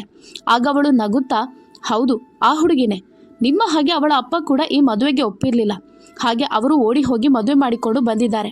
ಅದಕ್ಕೋಸ್ಕರ ನಾನು ಅವರ ಸ್ವಾಗತ ಮಾಡಲು ತಯಾರಿಯನ್ನು ಮಾಡಿಕೊಳ್ಳುತ್ತಿದ್ದೇನೆ ಎಂದಳು. ಅವಳ ಮಾತು ಕೇಳಿ ನನ್ನ ರಕ್ತ ಕುದಿಯುತ್ತಿತ್ತು. ಆದರೆ ನಾನೇನು ಮಾಡಲು ಆಗುತ್ತಿರಲಿಲ್ಲ. ನಾನು ಯಾವ ಮಕ್ಕಳಿಗೋಸ್ಕರ ಇಷ್ಟೊಂದು ಬಲಿದಾನವನ್ನು ನೀಡಿದ್ದೇನೆಯೋ, ಇವರಿಗೋಸ್ಕರ ನನ್ನ ಎಲ್ಲ ಸಂಬಂಧಗಳನ್ನು ಬಿಟ್ಟು ಇವರೇ ನನ್ನ ಸರ್ವಸ್ವ ಅಂತ ತಿಳಿದು ಇವನನ್ನೇ ತಲೆ ಮೇಲೆ ಹೊತ್ತುಕೊಂಡೆನೋ, ಅಂಥ ಮಕ್ಕಳು ತಮ್ಮ ಜೀವನದ ಬಹುದೊಡ್ಡ ನಿರ್ಧಾರವನ್ನು ತಾವೇ ತೆಗೆದುಕೊಳ್ಳುವಂತೆ ಆಗಿದ್ದರು. ಬಹುಶಃ ಸೊಸೆ ಬಂದ ಮೇಲಂತೂ ಮನೆಯ ವಾತಾವರಣ ಬದಲಾಗಬಹುದು ಅಂತ ನನಗೆ ನಾನೇ ಸಮಾಧಾನ ಮಾಡಿಕೊಂಡೆ. ಆದರೆ ಅದು ನನ್ನ ತಪ್ಪು ಕಲ್ಪನೆಯಾಗಿತ್ತು. ನಾನು ನನ್ನ ಜೀವನದ ಇಡೀ ದಿನವನ್ನು ಸ್ಟೋರ್ ರೂಮಿನ ಕತ್ತಲೆಯ ಆ ಒಂದು ವಾತಾವರಣದಲ್ಲಿ ಮೌನದಿಂದ ಹಾಗೂ ಒಂಟಿತನದಿಂದ ಕಳೆಯಬೇಕಾಯಿತು. ಆದರೂ ನಾನು ನನಗೆ ನಾನೇ ಸಮಾಧಾನ ಪಟ್ಟುಕೊಳ್ಳುತ್ತಿದ್ದೆ. ನಾನು ಅತ್ಯಂತ ದುರದೃಷ್ಟಕರ ವ್ಯಕ್ತಿ ಅಂತೂ ಅಲ್ಲ, ಬದಲಾಗಿ ಅಸಹಾಯಕನಾಗಿದ್ದೇನೆ ಅಷ್ಟೇ. ನನ್ನ ಆಸರೆಯಾಗಿ ನನಗೆ ಮಕ್ಕಳಿದ್ದಾರೆ. ಇವತ್ತಲ್ಲ ನಾಳೆ ಎಲ್ಲವೂ ಒಳ್ಳೆಯದಾಗಬಹುದು ಎಂದು ಯೋಚಿಸುತ್ತಾ ಪ್ರತಿ ರಾತ್ರಿ ಕಣ್ಣು ಮುಚ್ಚುತ್ತಿದ್ದೆ. ಆದರೆ ಬಹುಶಃ ನನಗೆ ಇದು ಪ್ರಾರಂಭ ಅಷ್ಟೇ ಎಂದು ಗೊತ್ತಿರಲಿಲ್ಲ. ಯಾವ ದುಃಖವನ್ನು ನಾನು ಈಗ ಸಹಿಸಿಕೊಂಡು ಬಂದಿದ್ದೇನೆಯೋ ಅದು ಕೊನೆಯಲ್ಲ, ಬದಲಾಗಿ ಒಂದು ಶಿಕ್ಷೆಯಾಗಿತ್ತು. ಅದನ್ನು ನಾನು ಜೀವನ ಪರ್ಯಂತ ಅನುಭವಿಸಲು ಬಾಕಿಯಿತ್ತು. ಈ ಒಂದು ಶಿಕ್ಷೆಯನ್ನು ನನ್ನ ಸ್ವಂತದವರೇ ನನಗೆ ನೀಡಿದ್ದರು. ನಾನು ಆ ಸ್ಟೋರ್ ರೂಮಲ್ಲಿ ಬಂದಿಯಾಗಿ ಉಳಿದು ಬಿಟ್ಟೆ. ಒಂದು ದಿನ ನಾನು ನನ್ನ ಸ್ವಂತ ಇಚ್ಛೆಯಿಂದ ಆ ರೂಮಿನಿಂದ ಹೊರಗೆ ಬಂದಿದ್ದೆ. ನನಗೆ ತುಂಬ ಜ್ವರ ಬಂದಿದ್ದರಿಂದ ಕೈಕಾಲುಗಳು ನಡುಗುತ್ತಿದ್ದವು. ಕೆಲವು ದಿನಗಳಿಂದ ಕೆಮ್ಮು ಸಹ ವಿಪರೀತವಾಗಿತ್ತು. ಹಾಗಾಗಿ ನನಗೆ ಔಷಧಿ ತೆಗೆದುಕೊಳ್ಳುವ ಅಗತ್ಯವಿದ್ದುದರಿಂದ ನಾನು ಆ ರೂಮಿನಿಂದ ಹೊರಗೆ ಬರಬೇಕಾಯಿತು. ಬಹುಶಃ ಮುಕ್ತವಾದ ಗಾಳಿಯೊಂದಿಗೆ ಸ್ವಲ್ಪ ಹೊತ್ತು ಕುಳಿತರೆ ನನ್ನ ಆರೋಗ್ಯ ಸ್ವಲ್ಪ ಸುಧಾರಿಸಬಹುದು ಅಂತ ಅಂದುಕೊಂಡೆ. ಹಾಗೆ ನಾನು ಕೋಣೆಯಿಂದ ಹೊರಗೆ ಬಂದು ಡ್ರಾಯಿಂಗ್ ರೂಮನ್ನು ಹಾದು ಹೋಗುತ್ತಿರುವಾಗ ನನ್ನ ಹಿರಿಯ ಮಗನ ಹೆಂಡತಿ ನನ್ನನ್ನು ನೋಡಿ ಕಿರುಚುತ್ತಾ, ನೀವು ಹೊರಗಡೆ ಯಾಕೆ ಬಂದ್ರಿ? ನೀವು ಅನಾರೋಗ್ಯದಿಂದ ಬಳಲುತ್ತಿದ್ದೀರಿ ತಾನೆ? ಈ ರೀತಿ ಹೊರಗೆ ಬಂದು ನಿಮ್ಮ ರೋಗವನ್ನು ನಮಗೂ ಕೂಡ ಯಾಕೆ ಅಂಟಿಸ್ತೀರಿ ಎಂದಳು. ಆಗ ನನ್ನ ಚಿಕ್ಕ ಮಗ ಹೊರಗೆ ಬಂದು ಕೋಪದಿಂದ ನನ್ನ ತೋಳನ್ನು ಹಿಡಿದುಕೊಂಡು, ಅಪ್ಪ, ಎಷ್ಟು ಸಲ ನಿಮಗೆ ಹೇಳಿದ್ದೇವೆ ಈ ರೀತಿ ಹೊರಗೆ ಬರಬೇಡಿ ಅಂತ. ನೀವು ನಮ್ಮನ್ನು ಕೂಡ ರೋಗಿಗಳನ್ನಾಗಿ ಮಾಡಬೇಕೆಂದಿದ್ದೀರಾ ಅಂತ ಗದರಿಸಿದ. ನಾನು ಅವನಲ್ಲಿ, ನೋಡು ಮಗ, 2 ನಿಮಿಷ ಅಷ್ಟೇ, ನನ್ನನ್ನು ಸ್ವಲ್ಪ ಹೊತ್ತು ಗಾಳಿಯಲ್ಲಿ ಕುಳಿತುಕೊಳ್ಳಲು ಬಿಡು. ಒಳಗೆ ಕುಳಿತುಕೊಂಡು ಉಸಿರು ಕಟ್ಟುತ್ತಿದೆ ಅಂತ ಅಂಗಲಾಚಿದೆ. ಆದರೆ ಅಲ್ಲಿ ನನ್ನ ಮಾತನ್ನು ಕೇಳುವವರು ಯಾರೂ ಇರಲಿಲ್ಲ. ತಕ್ಷಣವೇ ಚಿಕ್ಕ ಮಗ ನನ್ನ ಭುಜಕ್ಕೆ ಬಲವಾಗಿ ಹೊಡೆದು ನನ್ನನ್ನು ಅಲ್ಲಾಡಿಸುತ್ತಾ, ಒಳಗೆ ಹೋಗ್ತೀರೋ ಇಲ್ವೋ? ಇನ್ನು ಹೊರಗೆ ಬರುವ ಅಗತ್ಯ ಇಲ್ಲ. ನಿಮ್ಮ ಕಾರಣದಿಂದಾಗಿ ನಾವೆಲ್ಲರೂ ಅನಾರೋಗ್ಯಕ್ಕೆ ಒಳಗಾದರೆ ನಮ್ಮನ್ನು ಯಾರು ನೋಡಿಕೊಳ್ಳುತ್ತಾರೆ ಅಂತ ಕೇಳುತ್ತಾ ರೌದ್ರ ರೂಪವನ್ನೇ ತಾಳಿದ್ದ. ನಾನು ಮೌನವಾಗಿ ಪುನಃ ಹಿಂತಿರುಗಿ ಸ್ಟೋರ್ ರೂಮಿಗೆ ಬಂದಿದ್ದೆ. ಆ ಸ್ಟೋರ್ ರೂಮಿನಲ್ಲಿ ಒಂದು ಫ್ಯಾನ್ ಕೂಡ ಇರಲಿಲ್ಲ. ತುಂಬ ಉಸಿರು ಕಟ್ಟುವಂತೆ ಆಗಿತ್ತು. ಒಂದು ದಿನ ಬೆಳಗಿನ ಸಮಯ ನನಗೆ ತುಂಬ ಬಾಯಾರಿಕೆ ಆಗುತ್ತಿತ್ತು. ಕೋಣೆಯಲ್ಲಿ ಇಟ್ಟಿದ್ದಂಥ ನೀರು ಖಾಲಿಯಾಗಿತ್ತು. ನಾನು ಜೋರಾಗಿ ಅಲ್ಲಿದ್ದವರನ್ನು ಕರೆದು ನೀರನ್ನು ಕೇಳಿದಾಗ ನನ್ನ ಸೊಸೆ 1 ಲೋಟ ನೀರನ್ನು ತರುತ್ತಾ, ನೀವು ಹೊರಗಡೆ ಬರುವ ಅಗತ್ಯ ಇಲ್ಲ, ಅಲ್ಲಿಂದಲೇ ಈ ಗ್ಲಾಸನ್ನು ತೆಗೆದುಕೊಳ್ಳಿ. ಆದರೆ ನಾನು ಒಳಗೆ ಬರೋದಿಲ್ಲ, ಯಾಕಂದರೆ ನೀವು ಅಸ್ವಸ್ಥರಾಗಿದ್ದೀರಿ. ಆದ್ದರಿಂದ ನಿಮ್ಮ ಸೋಂಕು ನಮಗೂ ತಗಲ್ಬೋದು ಎನ್ನುತ್ತಾ ಆ ಗ್ಲಾಸನ್ನು ನನ್ನ ಕಡೆ ಚಾಚಿದಳು. ನಾನು ನಡುಗುವ ಕೈಯಿಂದ ಆ ನೀರಿನ ಗ್ಲಾಸನ್ನು ಹಿಡಿದಾಗ ಅದು ನನ್ನ ಕೈ ಜಾರಿ ನೆಲಕ್ಕೆ ಬಿದ್ದಿತ್ತು. ಆದರೆ ನನ್ನ ಸೊಸೆ ಅಲ್ಲಿಂದ ಹೊರಟು ಹೋದಳು. ಅವಳು ಪುನಃ ನನಗೆ ನೀರು ತಂದು ಕೊಡಲಿಲ್ಲ. ಆನಂತರ ನಾನು ಮೆಲ್ಲನೆ ಬಾಗಿಲನ್ನು ಸ್ವಲ್ಪ ಸರಿಸಿ ಆ ಗಾಜಿನ ತುಂಡುಗಳನ್ನು ಎತ್ತಿ ಅದನ್ನು ಒಂದುಗೂಡಿಸಿದೆ. ಅದರಿಂದ ಯಾರಿಗೂ ತೊಂದರೆ ಆಗಬಾರ್ದು ಅಂದುಕೊಂಡೆ. ಇನ್ನು ಸ್ವಲ್ಪ ದಿನ ಮುಂದಕ್ಕೆ ಹೋದಂತೆ ಇದೇ ರೀತಿ ನೋವಿನ ಸಮಯಗಳನ್ನು ನಾನು ಎದುರಿಸಬೇಕಾಗಿ ಬಂದಿತ್ತು. ನನ್ನ ಹೊಟ್ಟೆಯಲ್ಲಿ ಒಂದು ದಿನ ತುಂಬ ತೀವ್ರವಾದ ನೋವು ಕಾಣಿಸಿಕೊಂಡಿತು. ಆ ನೋವನ್ನು ತಾಳಲಾಗದೆ ನಾನು ಜೋರಾಗಿ ಕಿರುಚುತ್ತಿದ್ದೆ. ಆದರೆ ಯಾರೂ ಕೂಡ ನನ್ನ ಧ್ವನಿಯನ್ನು ಕೇಳಿಸಿಕೊಳ್ಳಲಿಲ್ಲ. ನಾನು ಕರೆಯುತ್ತಲೇ ಇದ್ದೆ, ಬಾಗಿಲನ್ನು ಬಡಿಯುತ್ತಲೇ ಇದ್ದೆ. ಅದರ ನಂತರ ನನ್ನ ಚಿಕ್ಕ ಮಗ ಬಂದು, ಏನಪ್ಪ, ಯಾಕಾಗಿ ಇಷ್ಟೊಂದು ಗದ್ದಲವನ್ನು ಮಾಡ್ತಿದ್ದೀರಿ ಎಂದು ಕೇಳುತ್ತಾ ಗದರಿಸಿದ. ನಾನು ಅವನಲ್ಲಿ, ನನಗೆ ತುಂಬ ಹೊಟ್ಟೆ ನೋವಾಗ್ತಿದೆ, ಏನಾದರೂ ಔಷಧಿ ಇದ್ದರೆ ಕೊಡು, ಇಲ್ಲದಿದ್ದರೆ ಡಾಕ್ಟರ್ ಹತ್ತಿರ ಕರೆದುಕೊಂಡು ಹೋಗು ಅಂದೆ. ಆಗವನು, ಯಾವ ನೋವು ಇಲ್ಲ, ಎಲ್ಲವೂ ಹೊರಗೆ ಹೋಗಬೇಕೆಂಬ ನಾಟಕವಾಗಿರ್ಬೋದು, ಇಲ್ಲದಿದ್ದರೆ ಏನಾದರೂ ಬೇಡವಾದದ್ದು ತಿಂದು ಈ ರೀತಿ ನೋವಾಗ್ತಿರ್ಬೋದು. ಹೆಚ್ಚು ತಿನ್ನಬೇಡಿ ಅಂತ ಮೊದಲೇ ನಿಮಗೆ ಹೇಳಿದ್ದೆವು ತಾನೆ. 2-3 ದಿನ ಹಸಿವಿನಿಂದ ಇದ್ದರೆ ಹೊಟ್ಟೆ ನೋವೆಲ್ಲ ಮಾಯವಾಗುತ್ತೆ. ಇದಕ್ಕೆ ಅಂತ ವಿಶೇಷವಾಗಿ ಔಷಧಿ ತೆಗೆದುಕೊಳ್ಬೇಕಂತ ಏನೂ ಇಲ್ಲ ಎಂದು ಹೇಳುತ್ತಾ ಅಲ್ಲಿಂದ ಹೊರಟೇ ಬಿಟ್ಟ. ನನಗೆ ಎಷ್ಟೊಂದು ಹೊಟ್ಟೆ ನೋವಿತ್ತೆಂದರೆ ನಾನು ಆ ಹೊಟ್ಟೆ ನೋವನ್ನು ಸಹಿಸಿ ಅಲ್ಲೇ ಪ್ರಜ್ಞೆ ತಪ್ಪಿ ಬಿದ್ದಿದ್ದೆ. ನಂತರ ನಾನು ಪ್ರಜ್ಞೆಗೆ ಬಂದಾಗ ನಾನು ಅದೇ ಸ್ಟೋರ್ ರೂಮಿನ ನೆಲದ ಮೇಲೆ ಬಿದ್ದು ಬಿಟ್ಟಿದ್ದೆ. ನನ್ನನ್ನು ನೋಡುವವರು ಯಾರೂ ಇರಲಿಲ್ಲ. ನಾನೇ ಎದ್ದು ಮೌನವಾಗಿ ಅಲ್ಲೇ ಹಾಸಿಗೆ ಮೇಲೆ ಕುಳಿತುಕೊಂಡು ನನ್ನ ಅದೃಷ್ಟವನ್ನು ನೆನೆದು ಅಳುತ್ತಿದ್ದೆ. ಇದೊಂದು ನನ್ನ ಜೀವನದ ತುಂಬ ಕೆಟ್ಟ ಸಮಯವಾಗಿತ್ತು. ಹೀಗೆ ಚಳಿಗಾಲದ ಒಂದು ಸಮಯದಲ್ಲಿ ನನಗೆ ಜೋರಾಗಿ ಚಳಿಯಾಗುತ್ತಿದ್ದರಿಂದ ನಾನು ಅಲ್ಲೇ ಸ್ಟೋರ್ ರೂಮಿನಲ್ಲಿ ಇಟ್ಟಂಥ ಟ್ರಕ್ನಿಂದ ಒಂದು ಕಂಬಳಿಯನ್ನು ತೆಗೆದುಕೊಂಡು ಸುತ್ತಿಕೊಂಡೆ. ಆಗ ನನ್ನ ದೊಡ್ಡ ಮಗ ಅಲ್ಲಿಗೆ ಬಂದು ಆ ಕಂಬಳಿಯನ್ನು ಜೋರಾಗಿ ಎಳೆಯುತ್ತಾ, ಇದೇನು ಕೊಳಕು ವಾಸನೆಯನ್ನು ಎಲ್ಲೆಡೆ ಹರಡ್ತಿದ್ದೀರಿ ನೀವು? ಈ ಹಳೆಯ ಕಂಬಳಿಯನ್ನು ಹೊರಗೆ ತೆಗೆದದ್ರಿಂದ ಇದರ ಕೆಟ್ಟ ವಾಸನೆಯು ಎಲ್ಲೆಡೆ ವಿಪರೀತವಾಗಿ ಹರಡಿದೆ. ಅದೂ ಅಲ್ಲದೆ ಈ ಹಳೆಯ ವಸ್ತುಗಳಿಂದ ಅನಾರೋಗ್ಯ ಹರಡುವ ಸಾಧ್ಯತೆ ಹೆಚ್ಚಿರುತ್ತದೆ ಎಂದ. ನಾನು ಅವನಲ್ಲಿ ವಿನಂತಿಸಿಕೊಳ್ಳುತ್ತಾ, ಇದು ನನ್ನ ಹತ್ತಿರವೇ ಇರಲಿ, ನನಗೆ ರಾತ್ರಿಯೆಲ್ಲ ತುಂಬ ಚಳಿ ಆಗುತ್ತಿರುತ್ತದೆ ಅಂತ ಗೋಗರೆದೆ. ಆದರೆ ಅವನು ನನ್ನ ಮಾತನ್ನು ಕೇಳದೆ ಆ ಕಂಬಳಿಯನ್ನು ತೆಗೆದು ಹೊರಗೆ ಬಿಸಾಡಿದ. ಅವರ ಈ ರೀತಿಯ ವರ್ತನೆಗಳೆಲ್ಲ ನನ್ನ ಹೃದಯವನ್ನು ದಿನದಿಂದ ದಿನಕ್ಕೆ ಘಾಸಿಗೊಳಿಸುತ್ತಿದ್ದವು. ಈಗ ನಾನು ಯಾರ ಮಾತನ್ನು ಕೇಳುವ ಅಥವಾ ನಂಬುವ ಸ್ಥಿತಿಯಲ್ಲಿ ಇರಲಿಲ್ಲ.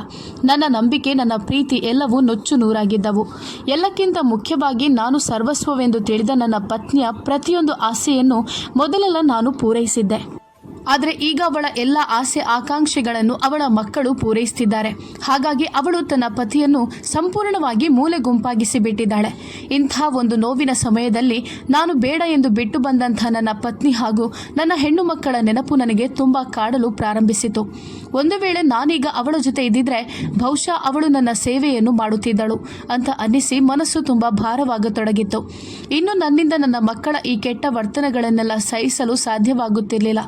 ಇದೇ ರೀತಿ ಒಂದು ದಿನ ನನ್ನ ಚಿಕ್ಕ ಮಗ ತುಂಬ ಗಂಭೀರವಾದ ಮುಖವನ್ನು ಹೊತ್ತುಕೊಂಡು ನನ್ನ ಕೋಣೆಗೆ ಬಂದಿದ್ದ. ಅವನ ಕೈಯಲ್ಲಿ ಒಂದು ಫೈಲ್ ಕೂಡ ಇತ್ತು. ಅವನು ಅದನ್ನು ನನ್ನ ಮುಂದೆ ಚಾಚುತ್ತಾ, ಅಪ್ಪ, ಈ ಪೇಪರ್ಸ್ಗೆಲ್ಲ ಸೈನ್ ಮಾಡಿಕೊಡಿ. ಇದು ನಿಮ್ಮ ಮನೆ ಹಾಗೂ ಜಮೀನಿನ ಕಾಗದ ಪತ್ರಗಳು. ಹಾಗಾಗಿ ನೀವಿದನ್ನು ನಮ್ಮಿಬ್ಬರ ಹೆಸರಿಗೆ ವರ್ಗಾಯಿಸಬೇಕು ಅಂತ ಬಯಸ್ತಿದ್ದೇವೆ. ಅಲ್ಲದೆ ನೀವೀಗ ಅನಾರೋಗ್ಯದಿಂದ ಬಳಲುತ್ತಿದ್ದೀರಿ. ನೀವು ಜೀವಂತವಾಗಿರುವಾಗಲೇ ಈ ಕೆಲಸ ಆಗಬೇಕಾಗಿದೆ ಎಂದ. ಅವನ ಮಾತು ಕೇಳಿ ನನ್ನ ನೆಲದಡಿಯಲ್ಲಿದ್ದ ಭೂಮಿ ಕುಸಿದ ಹಾಗೆ ಆಗಿತ್ತು. ಯಾರೋ ನನ್ನ ಶರೀರದಿಂದ ನನ್ನ ಜೀವವನ್ನು ಕಿತ್ತುಕೊಂಡಂತೆ ಭಾಸವಾಗುತ್ತಿತ್ತು. ಆದರೂ ನಾನೇನೋ ತಪ್ಪಾಗಿ ಅರ್ಥೈಸಿಕೊಳ್ಳುತ್ತಿದ್ದೇನೆ ಅಂತ ಒಮ್ಮೆಗೆ ನನಗೆ ಅನಿಸತೊಡಗಿತ್ತು. ನಾನು ಅವನಲ್ಲಿ ಮೆಲ್ಲನೆ, ನೀನು ಏನು ಹೇಳುತ್ತಿದ್ದೀಯ ಅಂತ ಕೇಳಿದೆ. ಆಗ ಅವನು ಆ ಫೈಲನ್ನು ನನ್ನ ಮುಂದೆ ಚಾಚುತ್ತಾ, ಏನೇ ಆದರೂ ಕೊನೆಗೆ ಇದು ನಮ್ಮ ಕೈಗೆ ಸೇರಬೇಕು. ಅದಲ್ಲದೆ ನೀವೇ ಚಿಕ್ಕಂದಿನಿಂದಲೂ ನಮ್ಮನ್ನು ನಿಮ್ಮ ಉತ್ತರಾಧಿಕಾರಿಗಳೆಂದು ಒಪ್ಪಿದ್ದೀರಿ.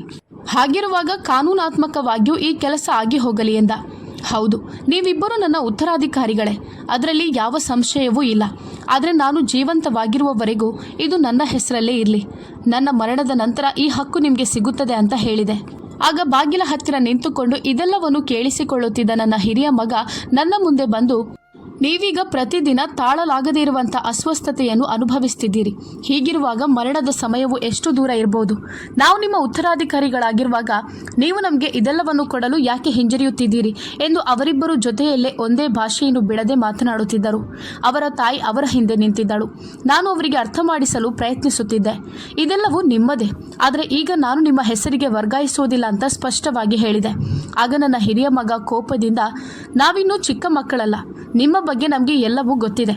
ನಿಮಗೆ ನಮ್ಮ ಮೇಲೆ ನಂಬಿಕೆ ಇಲ್ಲ. ನೀವು ಮರಣ ಹೊಂದಿದ ಮೇಲೆ ನಾವು ಇದೆಲ್ಲವನ್ನು ಪಡೆಯಬೇಕು ಅಂತ ನೀವು ಬಯಸ್ತಿದ್ದೀರಿ ಅಂದರೆ ಅದಕ್ಕೆ ಅರ್ಥವೇನು?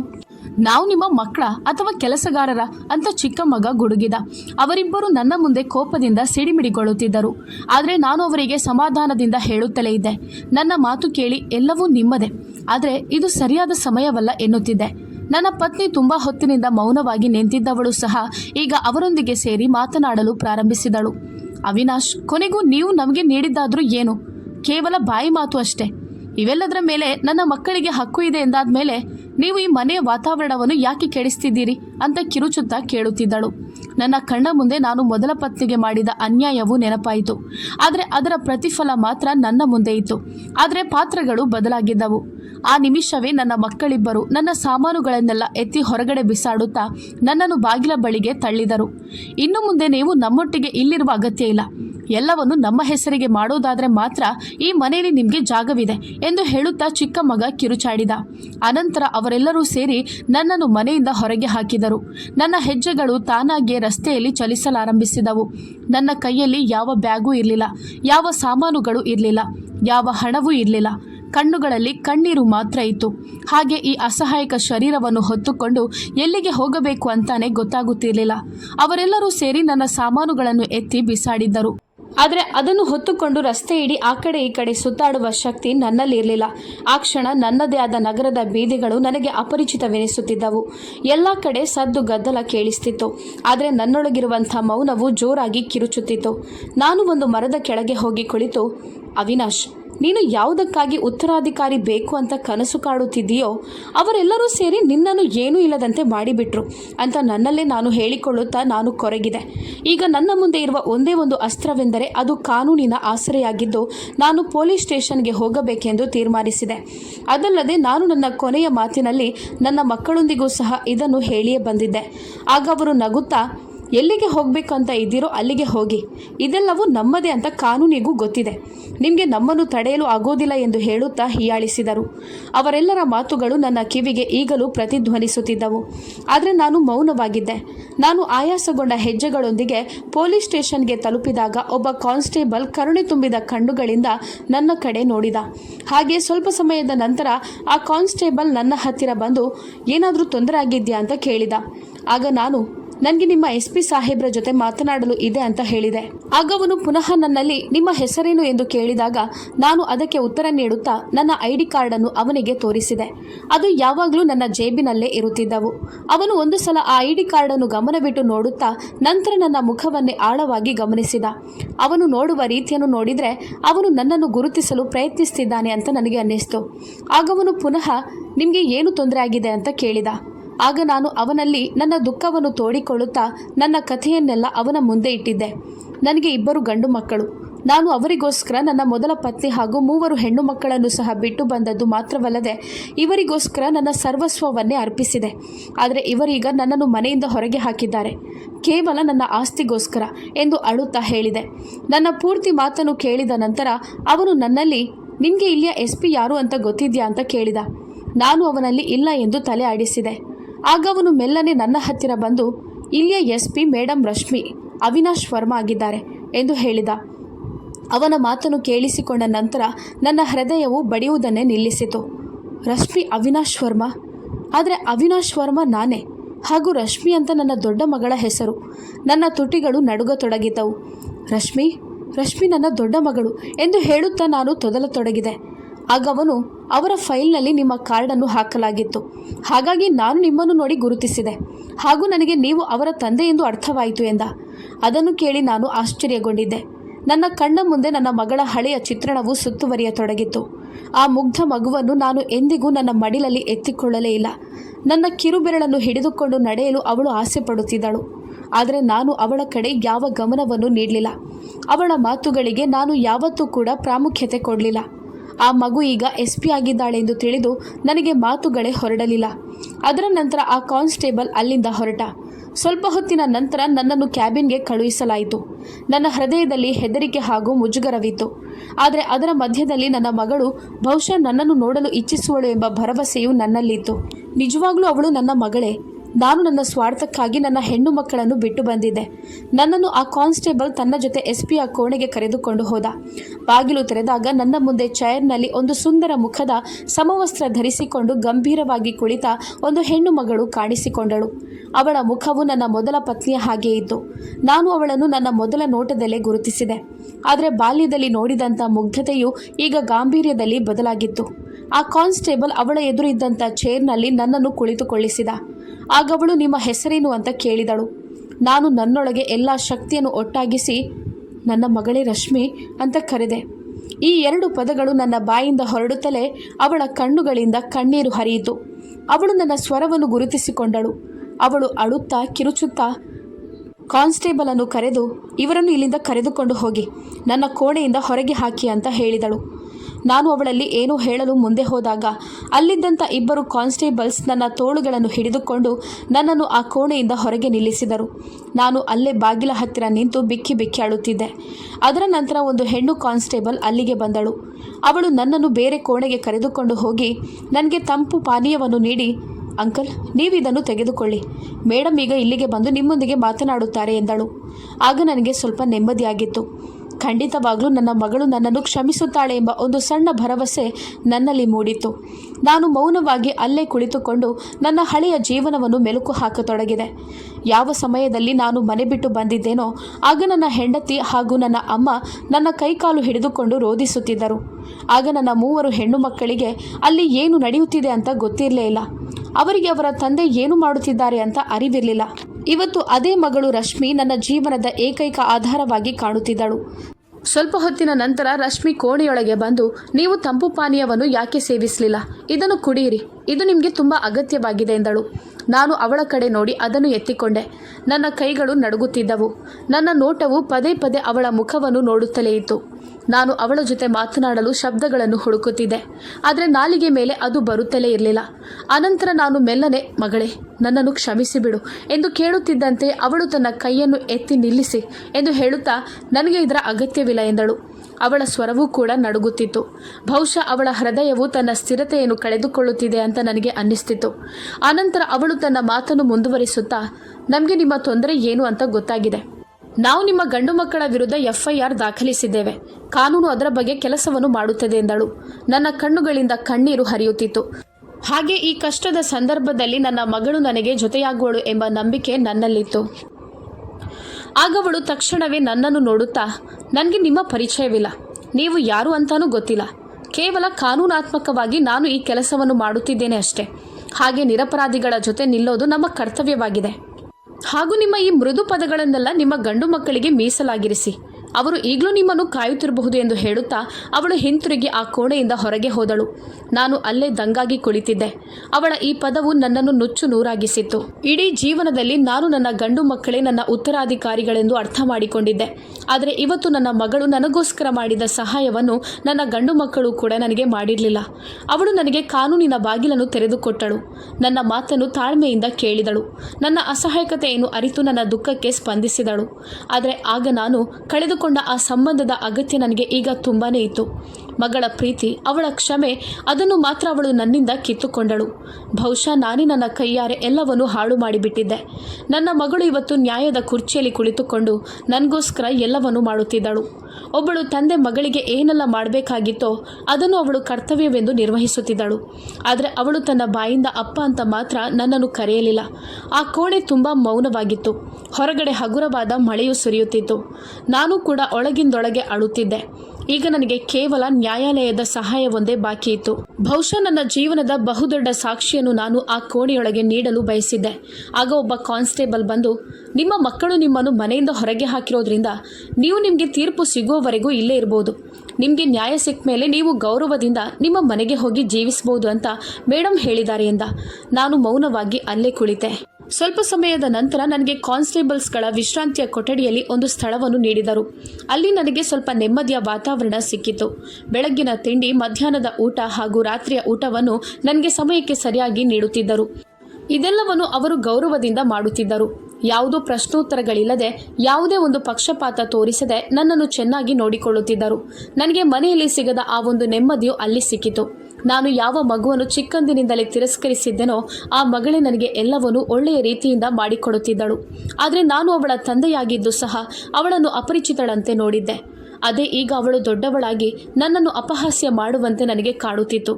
ಅವಳು ನನ್ನನ್ನು ಜೋಪಾನವಾಗಿ ನೋಡಿದ್ದು ಮಾತ್ರವಲ್ಲದೆ ನನಗೆ ಕಾನೂನುಬದ್ಧವಾಗಿ ಶಕ್ತಿಯನ್ನು ತುಂಬಿದಳು. ಹಾಗೂ ಇದನ್ನೆಲ್ಲ ನೋಡುತ್ತಿದ್ದ ನನಗೆ ತುಂಬ ಮುಜುಗರವಾಗ್ತಿತ್ತು. ಒಂದು ದಿನ ಮಧ್ಯಾಹ್ನದ ಸಮಯ ಆ ಕೋಣೆಯ ಬಾಗಿಲು ತೆರೆಯುತ್ತಿದ್ದಂತೆ ರಶ್ಮಿ ಕೈಯಲ್ಲಿ ಒಂದು ಫೈಲನ್ನು ಹಿಡಿದುಕೊಂಡು ನನ್ನ ಮುಂದೆ ಬಂದಿದ್ದಳು. ಅವಳ ಮುಖದಲ್ಲಿ ಗಾಂಭೀರ್ಯವಿತ್ತು, ಆದರೆ ಪದಗಳಲ್ಲಿ ತುಂಬ ಮೃದುತನವೂ ಇತ್ತು. ಅವಳು ಒಂದು ಫೈಲನ್ನು ಮುಂದೆ ಚಾಚುತ್ತಾ, ಇದರ ಮೇಲೆ ಸಹಿಯನ್ನು ಹಾಕಿ. ನಿಮ್ಮ ಪ್ರಕರಣವನ್ನು ನ್ಯಾಯಾಲಯದಲ್ಲಿ ದಾಖಲಿಸಲಾಗಿದೆ. ನಾಳೆ ಅದರ ವಿಚಾರಣೆ ಇದೆ. ನಿಮ್ಮ ಮಕ್ಕಳು ಕೂಡ ನ್ಯಾಯಾಲಯಕ್ಕೆ ಬರುತ್ತಾರೆ. ನೀವು ಕೂಡ ನ್ಯಾಯಾಲಯಕ್ಕೆ ಹಾಜರಾಗಬೇಕಾಗುತ್ತದೆ ಅಂತ ಹೇಳಿದಳು. ನಾನು ಅವಳನ್ನು ನೋಡುತ್ತಾ ಮೌನವಾಗಿ ನಿಂತಿದ್ದೆ. ಆಗ ಅವಳು ತನ್ನ ಮಾತನ್ನು ಮುಂದುವರಿಸುತ್ತಾ, ನೀವೇನೋ ತಪ್ಪು ಹೆಜ್ಜೆ ಇಡ್ತಿದ್ದೀರಾ ಅಂತ ಅನ್ನಿಸ್ತಿದೆ. ನೀವು ನಿಮ್ಮ ಮಕ್ಕಳ ವಿರುದ್ಧವೇ ಹೋಗ್ತಿದ್ದೀರಿ. ಹಾಗಾಗಿ ನಿಮ್ಮ ಬಳಿ ಇನ್ನೂ ಸಮಯವಿದೆ. ನೀವು ಬಯಸೋದಾದರೆ ನಿಮ್ಮ ಈ ನಿರ್ಧಾರವನ್ನು ಹಿಂದಕ್ಕೂ ತೆಗೆದುಕೊಳ್ಳಬಹುದು ಎಂದಳು. ಆಗ ನಾನು ಮೆಲ್ಲನೆ ಅವಳಲ್ಲಿ, ಇಲ್ಲ ಮಗಳೇ, ಜೀವನದಲ್ಲಿ ಮೊದಲ ಬಾರಿ ಒಂದು ಸರಿಯಾದ ನಿರ್ಧಾರವನ್ನು ಮಾಡುತ್ತಿದ್ದೇನೆ ಎಂದೆ. ಆಗ ಅವಳು ಒಂದು ಕ್ಷಣ ನನ್ನ ಕಡೆ ನೋಡಿ ಏನೂ ಹೇಳದೆ ಅಲ್ಲಿಂದ ಹೊರಟು ಹೋದಳು. ಅದರ ನಂತರ ನಾನು ತುಂಬ ಹೊತ್ತು ಆ ಫೈಲನ್ನೇ ನೋಡುತ್ತಿದ್ದೆ. ಅದರಲ್ಲಿ ನನ್ನ ಹೆಸರು, ನನ್ನ ಮಕ್ಕಳ ಹೆಸರು ಹಾಗೂ ನನ್ನ ಆಸ್ತಿ ಬಗ್ಗೆ ಎಲ್ಲ ವಿವರಗಳು ಇದ್ದವು. ಆ ಆಸ್ತಿಗೋಸ್ಕರ ನಾನು ನನ್ನ ಎಲ್ಲ ಸಂಬಂಧಗಳನ್ನು ಕಿತ್ತು ಎಸೆದು ಬಂದಿದ್ದೆ. ಒಂದು ಮಹಿಳೆಯ ಕಣ್ಣಿನಿಂದ ಕನಸುಗಳನ್ನು ಕಸಿದುಕೊಂಡಿದ್ದೆ. 3 ಮಕ್ಕಳನ್ನು ತಂದೆ ಇದ್ದು ಅನಾಥರನ್ನಾಗಿಸಿದ್ದೆ. ನನಗೆ ಇವತ್ತು ನನ್ನ ಮೊದಲ ಪತ್ನಿಯ ನೆನಪು ತುಂಬಾ ಕಾಡುತ್ತಿತ್ತು. ನನ್ನ ಪತ್ನಿ ನನ್ನ 3 ಹೆಣ್ಣು ಮಕ್ಕಳಿಗೆ ತುಂಬ ಒಳ್ಳೆಯ ಪಾಲನೆಯನ್ನು ನೀಡಿದ್ದಾಳೆ ಎಂದು ದೊಡ್ಡ ಮಗಳನ್ನು ನೋಡಿದ್ರೇನೆ ಗೊತ್ತಾಗುತ್ತಿತ್ತು. ಅವಳು ಖಂಡಿತವಾಗ್ಲೂ ತುಂಬ ಕಷ್ಟಪಟ್ಟು ಮಗಳನ್ನು ಎಸ್ಪಿಯನ್ನಾಗಿ ಮಾಡಿರಬಹುದು ಅಂತ ಅನ್ನಿಸಿ ನನ್ನ ಕಣ್ಣುಗಳು ತುಂಬಿದವು. ನಾನು ನನ್ನ ಇನ್ನಿಬ್ಬರು ಮಕ್ಕಳನ್ನು ಭೇಟಿಯಾಗಿರಲಿಲ್ಲ. ಅವರು ಎಲ್ಲಿದ್ದಾರೆ, ಹೇಗಿದ್ದಾರೆ ಅಂತ ಗೊತ್ತಿರಲಿಲ್ಲ. ಅವರನ್ನು ಭೇಟಿಯಾಗಬೇಕೆಂಬ ಕುತೂಹಲ ನನ್ನಲ್ಲಿ ಇನ್ನೂ ಹೆಚ್ಚಾಗುತ್ತಿತ್ತು. ಆದರೆ ನಾನು ಇನ್ನೂ ಕೂಡ ಮುಜುಗರವನ್ನು ಅನುಭವಿಸ್ತಿದ್ದೆ. ಹಾಗಾಗಿ ಅದೆಲ್ಲವನ್ನು ಕೇಳುವ ಧೈರ್ಯ ನನ್ನಲ್ಲಿರಲಿಲ್ಲ. ಅದರ ನಂತರ ನಾನು ನನ್ನ ಎಲ್ಲ ಆಸ್ತಿಯನ್ನು ನನ್ನ ಗಂಡು ಮಕ್ಕಳಿಗೂ ನನ್ನ ಹೆಣ್ಣು ಮಕ್ಕಳಿಗೂ ಸಮಾನವಾಗಿ ಹಂಚಬೇಕೆಂದು ನಿರ್ಧರಿಸಿದೆ. ಜೀವನ ಪರ್ಯಂತ ನನ್ನ ಹೆಣ್ಣು ಮಕ್ಕಳಿಗೆ ನಾನು ನನ್ನ ಪ್ರೀತಿಯನ್ನಂತೂ ಕೊಡಲು ಸಾಧ್ಯವಾಗಲಿಲ್ಲ. ಕೊನೆಯ ಪಕ್ಷ ನನ್ನ ಆಸ್ತಿಯಲ್ಲಾದರೂ ಅವರಿಗೆ ಸ್ಥಾನವನ್ನು ನೀಡಬೇಕು. ಇಷ್ಟರವರೆಗೂ ನಾನು ನನ್ನ ಗಂಡು ಮಕ್ಕಳ ತಪ್ಪುಗಳನ್ನು ನಿರ್ಲಕ್ಷಿಸಿದೆ. ಆದರೆ ಅವರೀಗ ನನ್ನನ್ನೇ ಅನಾಥನಂತೆ ನೋಡುತ್ತಿದ್ದಾರೆ. ಮರುದಿನ ನಾನು ನ್ಯಾಯಾಲಯದ ಮುಖ್ಯದ್ವಾರದ ಒಳಗೆ ಪ್ರವೇಶಿಸಿದಾಗ ನನ್ನ 2 ಗಂಡು ಮಕ್ಕಳು ನನ್ನ ಮುಂದೆ ಬಂದರು. ಅವರ ಮುಖದಲ್ಲಿ ಕೋಪವಿತ್ತು. ಒಬ್ಬ ಮಗ ನನ್ನ ತೋಳನ್ನು ಹಿಡಿದು ಎಳೆಯುತ್ತಾ, ನಿಮ್ಗೇನಾದರೂ ಹುಚ್ಚು ಹಿಡಿದಿದ್ಯಾ? ಈ ನಿಮ್ಮ 3 ಹೆಣ್ಣು ಮಕ್ಕಳು ಇದ್ದಕ್ಕಿದ್ದಂತೆ ಅದೆಲ್ಲಿಂದ ಬಂದರು?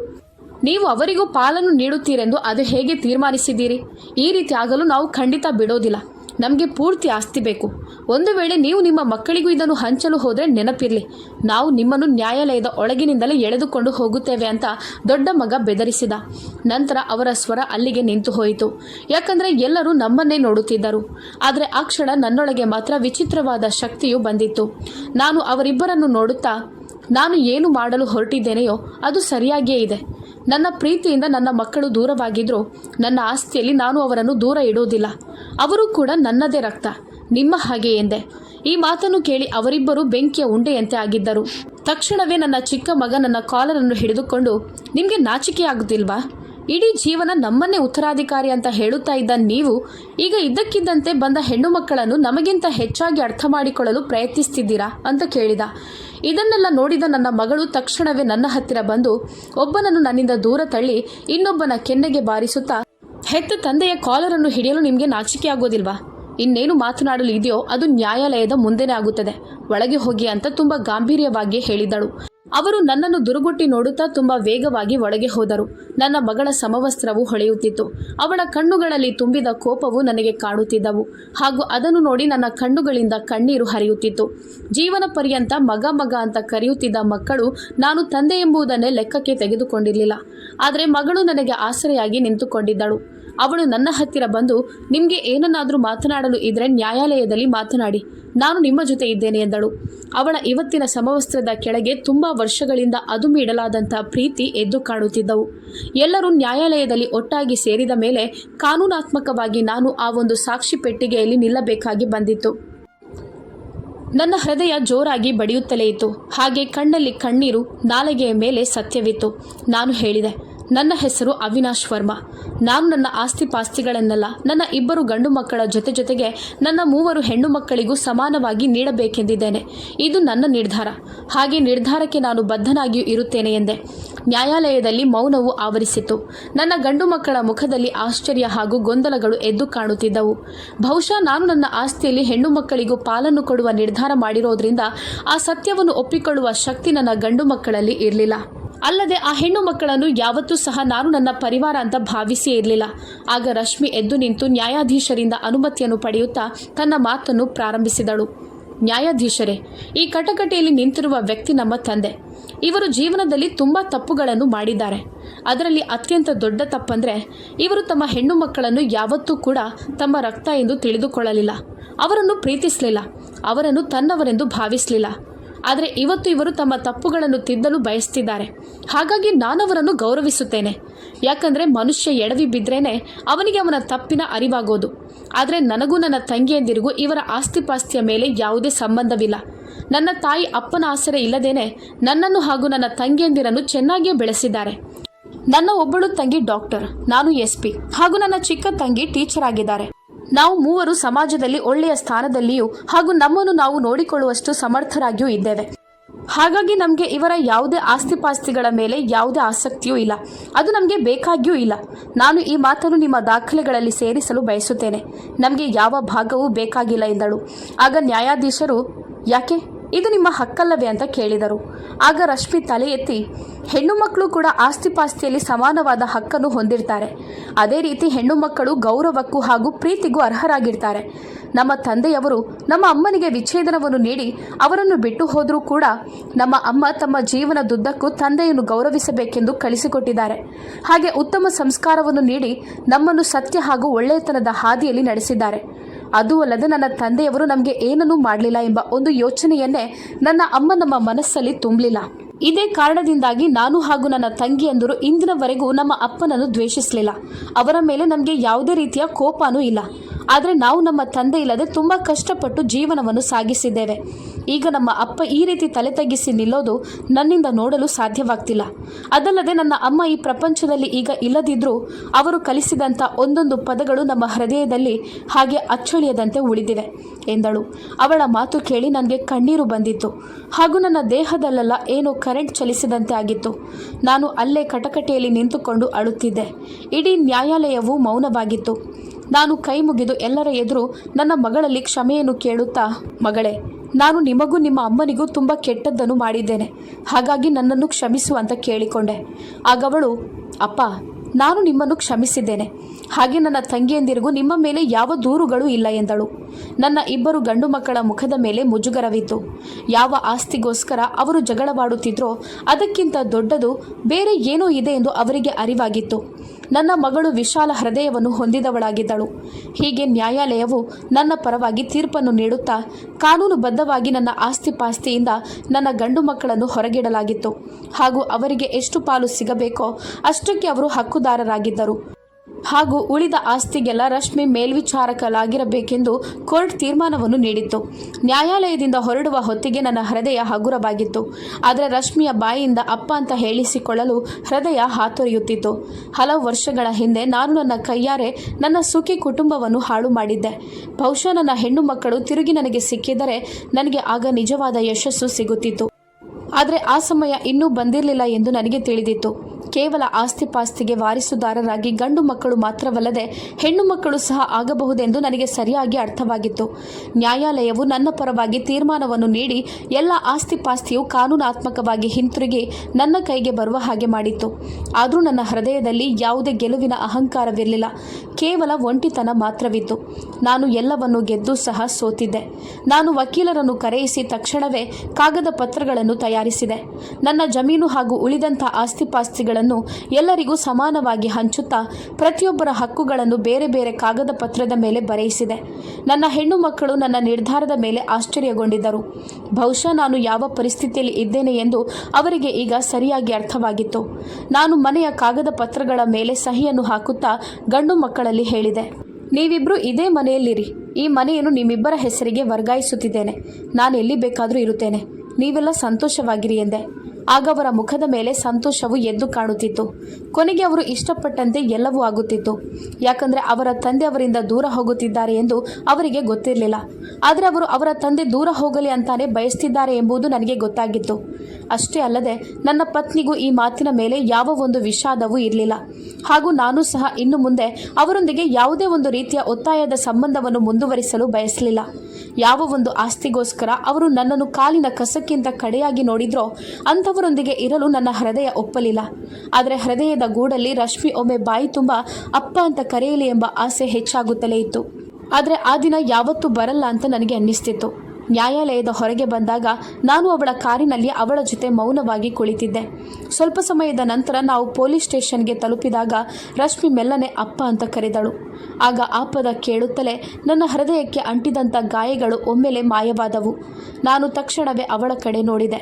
ಕಣ್ಣಲ್ಲಿ ಕಣ್ಣೀರು ತುಂಬಿತ್ತು. ಆದರೆ ನಾಲಿಗೆಯು ಮೌನವಾಗಿತ್ತು. ಅವಳು ಕೂಡ ಅದೇ ಪರಿಸ್ಥಿತಿಯಲ್ಲಿ ಇದ್ದಳು. ಮಗಳೇ, ಇನ್ನೊಂದು ಬಾರಿ ನನ್ನನ್ನು ಅಪ್ಪ ಅಂತ ಕರಿ ಎಂದು ಹೇಳಿದಾಗ ನನ್ನ ಮಗಳು ಕಾರನ್ನು ನಿಲ್ಲಿಸುತ್ತಾ ನನ್ನ ಕಡೆ ನೋಡಿ ಮೆಲ್ಲನೆ, ಅಪ್ಪ, ನೀವು ನಮ್ಮ ಜೊತೆ ಬಂದು ನಮ್ಮ ಮನೆಯಲ್ಲೇ ಇರಿ. ನಾವು ತುಂಬ ವರ್ಷಗಳಿಂದ ನಿಮ್ಮ ಪ್ರೀತಿಗೋಸ್ಕರ ಹಂಬಲಿಸುತ್ತಿದ್ದೇವೆ. ಈಗ ನಿಮ್ಮಿಂದ ನಾವು ಕಳೆದುಕೊಂಡಂಥ ಪ್ರೀತಿಯನ್ನು ಪುನಃ ಪಡೆಯಲು ಸಾಧ್ಯವಿದೆ ಎಂದಳು. ಅವಳ ಮಾತು ಕೇಳಿ ನನಗೆ ದುಃಖ ಉಮ್ಮಳಿಸಿ ಬಂದಿತ್ತು. ನಾನು ನನ್ನ ಮಗಳ ತಲೆಯನ್ನು ಸವರುತ್ತಾ, ಆಯಿತು ಮಗಳೇ, ನಾನ್ಯಾಕೆ ಇಲ್ಲ ಅಂತ ಹೇಳಲಿ. ಇನ್ನು ನನಗೆ ಎಲ್ಲವೂ ನೀನೇ ಆಗಿದ್ದೆ. ಅಲ್ಲದೆ ನಾನು ನನ್ನ ಹಿಂದಿನ ತಪ್ಪುಗಳ ಬಗ್ಗೆ ಪಶ್ಚಾತ್ತಾಪ ಪಡಬೇಕೆಂದಿದ್ದೇನೆ. ಹೆಣ್ಣು ಮಕ್ಕಳ ಕೈಯಲ್ಲಿ ಏನೂ ಸಾಧಿಸಲು ಸಾಧ್ಯ ಇಲ್ಲ ಅಂತ ತಿಳಿದುಕೊಂಡ ನಾನು ನಿನಗೆ ತುಂಬ ಅನ್ಯಾಯವನ್ನು ಮಾಡಿಬಿಟ್ಟೆ. ಸಾಧ್ಯವಾದರೆ ನನ್ನನ್ನು ಕ್ಷಮಿಸು ಅಂದೆ. ಆಗ ಅವಳು, ಅಪ್ಪ, ಅದೊಂದು ಕೆಟ್ಟ ಕನಸು ಅಂತ ಮರೆತು ಬಿಡಿ. ಆದದ್ದು ಆಗಿ ಹೋಯಿತು. ಆದರೆ ಹೆಣ್ಣು ಮಕ್ಕಳು ಯಾವತ್ತಿಗೂ ದುರ್ಬಲರಲ್ಲ. ಈಗಲೂ ನಿಮ್ಮ ಮಕ್ಕಳು ನಿಮಗಾಗಿ ಕಾಯುತ್ತಿದ್ದಾರೆ ಎಂದಳು. ನಾನು ಮೊದಲ ಬಾರಿ ನನ್ನ ಮಗಳನ್ನು ಅಪ್ಪಿಕೊಂಡಿದ್ದೆ. ಅದೊಂದು ಪೂರ್ಣ ನೆಮ್ಮದಿಯಾಗಿತ್ತು. ಮಾತನಾಡುತ್ತಲೇ ರಶ್ಮಿ ಮನೆಗೆ ತಲುಪಿದಾಗ ಒಬ್ಬಳು ತಂಗಿ ಡಾಕ್ಟರ್ ಹಾಗೂ ಇನ್ನೊಬ್ಬಳು ಟೀಚರ್ ಆಗಿದ್ದಾಳೆ. ನಾವು ಮೂವರು ಸೇರಿ ಮನೆಯನ್ನು ನಡೆಸಿಕೊಂಡು ಹೋಗುತ್ತಿದ್ದೇವೆ. ಅಜ್ಜಿಯ ಮರಣದ ನಂತರ ಅಮ್ಮ ನಮ್ಮನ್ನು ಈ ನಗರಕ್ಕೆ ಕರೆದುಕೊಂಡು ಬಂದಳು. ಆದರೆ ನೀವಿಲ್ಲಿದ್ದೀರೆಂದು ಅವರಿಗೆ ಗೊತ್ತಿರಲಿಲ್ಲ. ಇಲ್ಲಿ ಅಮ್ಮ ಬಂದ ಮೇಲೆ 4-5 ಮನೆಗಳ ಕೆಲಸ ಮಾಡಿ ನಮ್ಮನ್ನು ಓದಿಸಿ ಬೆಳೆಸಿದರು. ನಮ್ಮ ಕನಸುಗಳನ್ನು ನನಸಾಗಿಸಿ ನಾವು ನಮ್ಮ ಕಾಲ ಮೇಲೆ ನಿಂತುಕೊಳ್ಳುವ ಹೊತ್ತಿಗೆ ಅವಳು ನಮ್ಮನ್ನು ಬಿಟ್ಟು ಹೊರಟು ಹೋದಳು. ಅಮ್ಮ ನಮಗೋಸ್ಕರ ಅವಳ ಸರ್ವಸ್ವವನ್ನೇ ಅರ್ಪಿಸಿ ಬಹಳಷ್ಟು ತ್ಯಾಗಗಳನ್ನು ಮಾಡಿದ್ದಾಳೆ ಎಂದಾಗ ನನ್ನ ಕಣ್ಣುಗಳಿಂದ ಕಣ್ಣೀರು ಹರಿಯುತ್ತಲೇ ಇತ್ತು. ಹಾಗೂ ಹೃದಯದಲ್ಲಿ ನನ್ನ ಪತ್ನಿಯ ಆತ್ಮಕ್ಕೆ ಶಾಂತಿ ಸಿಗಲಿ ಅಂತ ಬೇಡಿಕೊಂಡೆ. ಅವಳು ನನ್ನ ಮಕ್ಕಳಿಗೋಸ್ಕರ ತುಂಬ ಪರಿಶ್ರಮ ಪಟ್ಟಿದ್ದಾಳೆ. ಆ ಪರಿಶ್ರಮದ ಫಲವಾಗಿ ನನ್ನ ಮಗಳು ನನಗೆ ಸಹಾಯದ ಮೂಲವಾಗಿ ಸಿಕ್ಕಿದಳು. ಮಗಳೇ, ನಿನ್ನ ಅಮ್ಮನನ್ನು ನನಗಿಂತ ಚೆನ್ನಾಗಿ ಯಾರೂ ಅರ್ಥ ಮಾಡಿಕೊಂಡಿರಲಿಲ್ಲ. ಆದರೂ ನಾನು ಅವಳಿಗೆ ತುಂಬ ನೋವನ್ನು ನೀಡಿದೆ ಎಂದೆ. ಆಗ ಅವಳು, ಹೌದು ಅಪ್ಪ, ಅಮ್ಮ ತುಂಬ ಧೈರ್ಯಶಾಲಿಯಾಗಿದ್ದಳು. ಅವಳು ನಮಗೆ ಯಾವ ಕೊರತೆಯೂ ಇಲ್ಲದಂತೆ ನೋಡಿಕೊಂಡಳು. ಆದರೆ ಅಪ್ಪ ಇಲ್ಲ ಎಂಬ ಕೊರತೆಯು ನಮ್ಮನ್ನು ಯಾವಾಗಲೂ ಕಾಡುತ್ತಿತ್ತು. ಆದರೆ ಇನ್ನು ಮುಂದೆ ನಮಗೆ ಆ ಕೊರತೆಯೂ ಇರೋದಿಲ್ಲ. ನೀವೀಗ ಬಂದಿದ್ದೀರಿ ತಾನೆ ಎಂದು ಹೇಳುತ್ತಾ ನನ್ನ ಮಗಳು ನನ್ನನ್ನು ಮನೆಯ ಒಳಗೆ ಕರೆದುಕೊಂಡು ಹೋದಳು. ಅಲ್ಲಿ ನನ್ನ 2ನೇ ಮಗಳು ಬಿಳಿ ಬಣ್ಣದ ಕೋಟನ್ನು ಧರಿಸಿ ಕುತ್ತಿಗೆಯಲ್ಲಿ ಸ್ಟೆಥೋಸ್ಕೋಪನ್ನು ಹಾಕಿಕೊಂಡು ನಿಂತಿದ್ದಳು. ಹಾಗೂ ಇನ್ನೊಬ್ಬಳು ಮಗಳ ಕಣ್ಣಲ್ಲಿ ಕನ್ನಡಿ ಇತ್ತು. ಅವರಿಬ್ಬರು ನನ್ನನ್ನು ನೋಡಿ ಆಶ್ಚರ್ಯಗೊಂಡಿದ್ದರು. ಅವರಿಗೆ ನಾನು ಒಬ್ಬ ಅಪರಿಚಿತ ವ್ಯಕ್ತಿಯಾಗಿದ್ದೆ.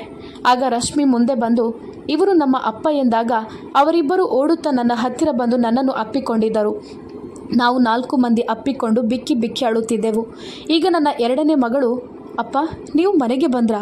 ನಾವು ನಿಮ್ಮನ್ನು ತುಂಬ ವರ್ಷಗಳಿಂದ ಕಾಯುತ್ತಿದ್ದೆವು. ರಶ್ಮಿ ಅಕ್ಕ, ನೀವು ನಮ್ಮ ಜೀವನದಲ್ಲಿ ಹಿಂತಿರುಗಿ ಬಂದಿದ್ದೀರಿ ಅಂತ ಹೇಳಿದಾಗ ನಾವು ತುಂಬ ಸಂತೋಷಗೊಂಡೆವು. ಅಕ್ಕ ನಿಮ್ಮನ್ನು ಇಲ್ಲಿಗೆ ಕರೆದುಕೊಂಡು ಬರ್ತಾಳೆ ಅಂತ ನಮಗೆ ನಂಬಿಕೆ ಇತ್ತು. ಇನ್ನು ಮುಂದೆ ನಾವೆಲ್ಲರೂ ಒಟ್ಟಿಗೆ ಇರೋಣ ಎಂದಳು. ನಾನು ನನ್ನ ಮಕ್ಕಳ ತಲೆಯನ್ನು ಸವರುತ್ತಾ, ಹೌದು ಮಗಳೇ, ಇನ್ನು ನಾನು ನಿಮ್ಮ ಜೊತೆ ಇರುತ್ತೇನೆ ಎಂದೆ. ಇವತ್ತು ನಾನು ನನ್ನ 3 ಹೆಣ್ಣು ಮಕ್ಕಳೊಂದಿಗೆ ಜೀವನ ನಡೆಸುತ್ತಿದ್ದೇನೆ.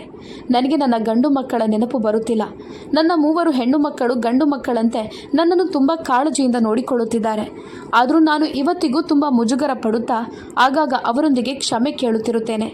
ಹಾಗಾದರೆ ಸ್ನೇಹಿತರೆ, ನನ್ನ ಈ ಕಥೆ ನಿಮಗೆ ಇಷ್ಟವಾಗಿದ್ದಲ್ಲಿ ಲೈಕ್ ಮಾಡಿ, ಶೇರ್ ಮಾಡಿ ಹಾಗೂ ಸಬ್ಸ್ಕ್ರೈಬ್ ಮಾಡೋದನ್ನು ಮಾತ್ರ ಮರಿಬೇಡಿ. ಧನ್ಯವಾದಗಳು.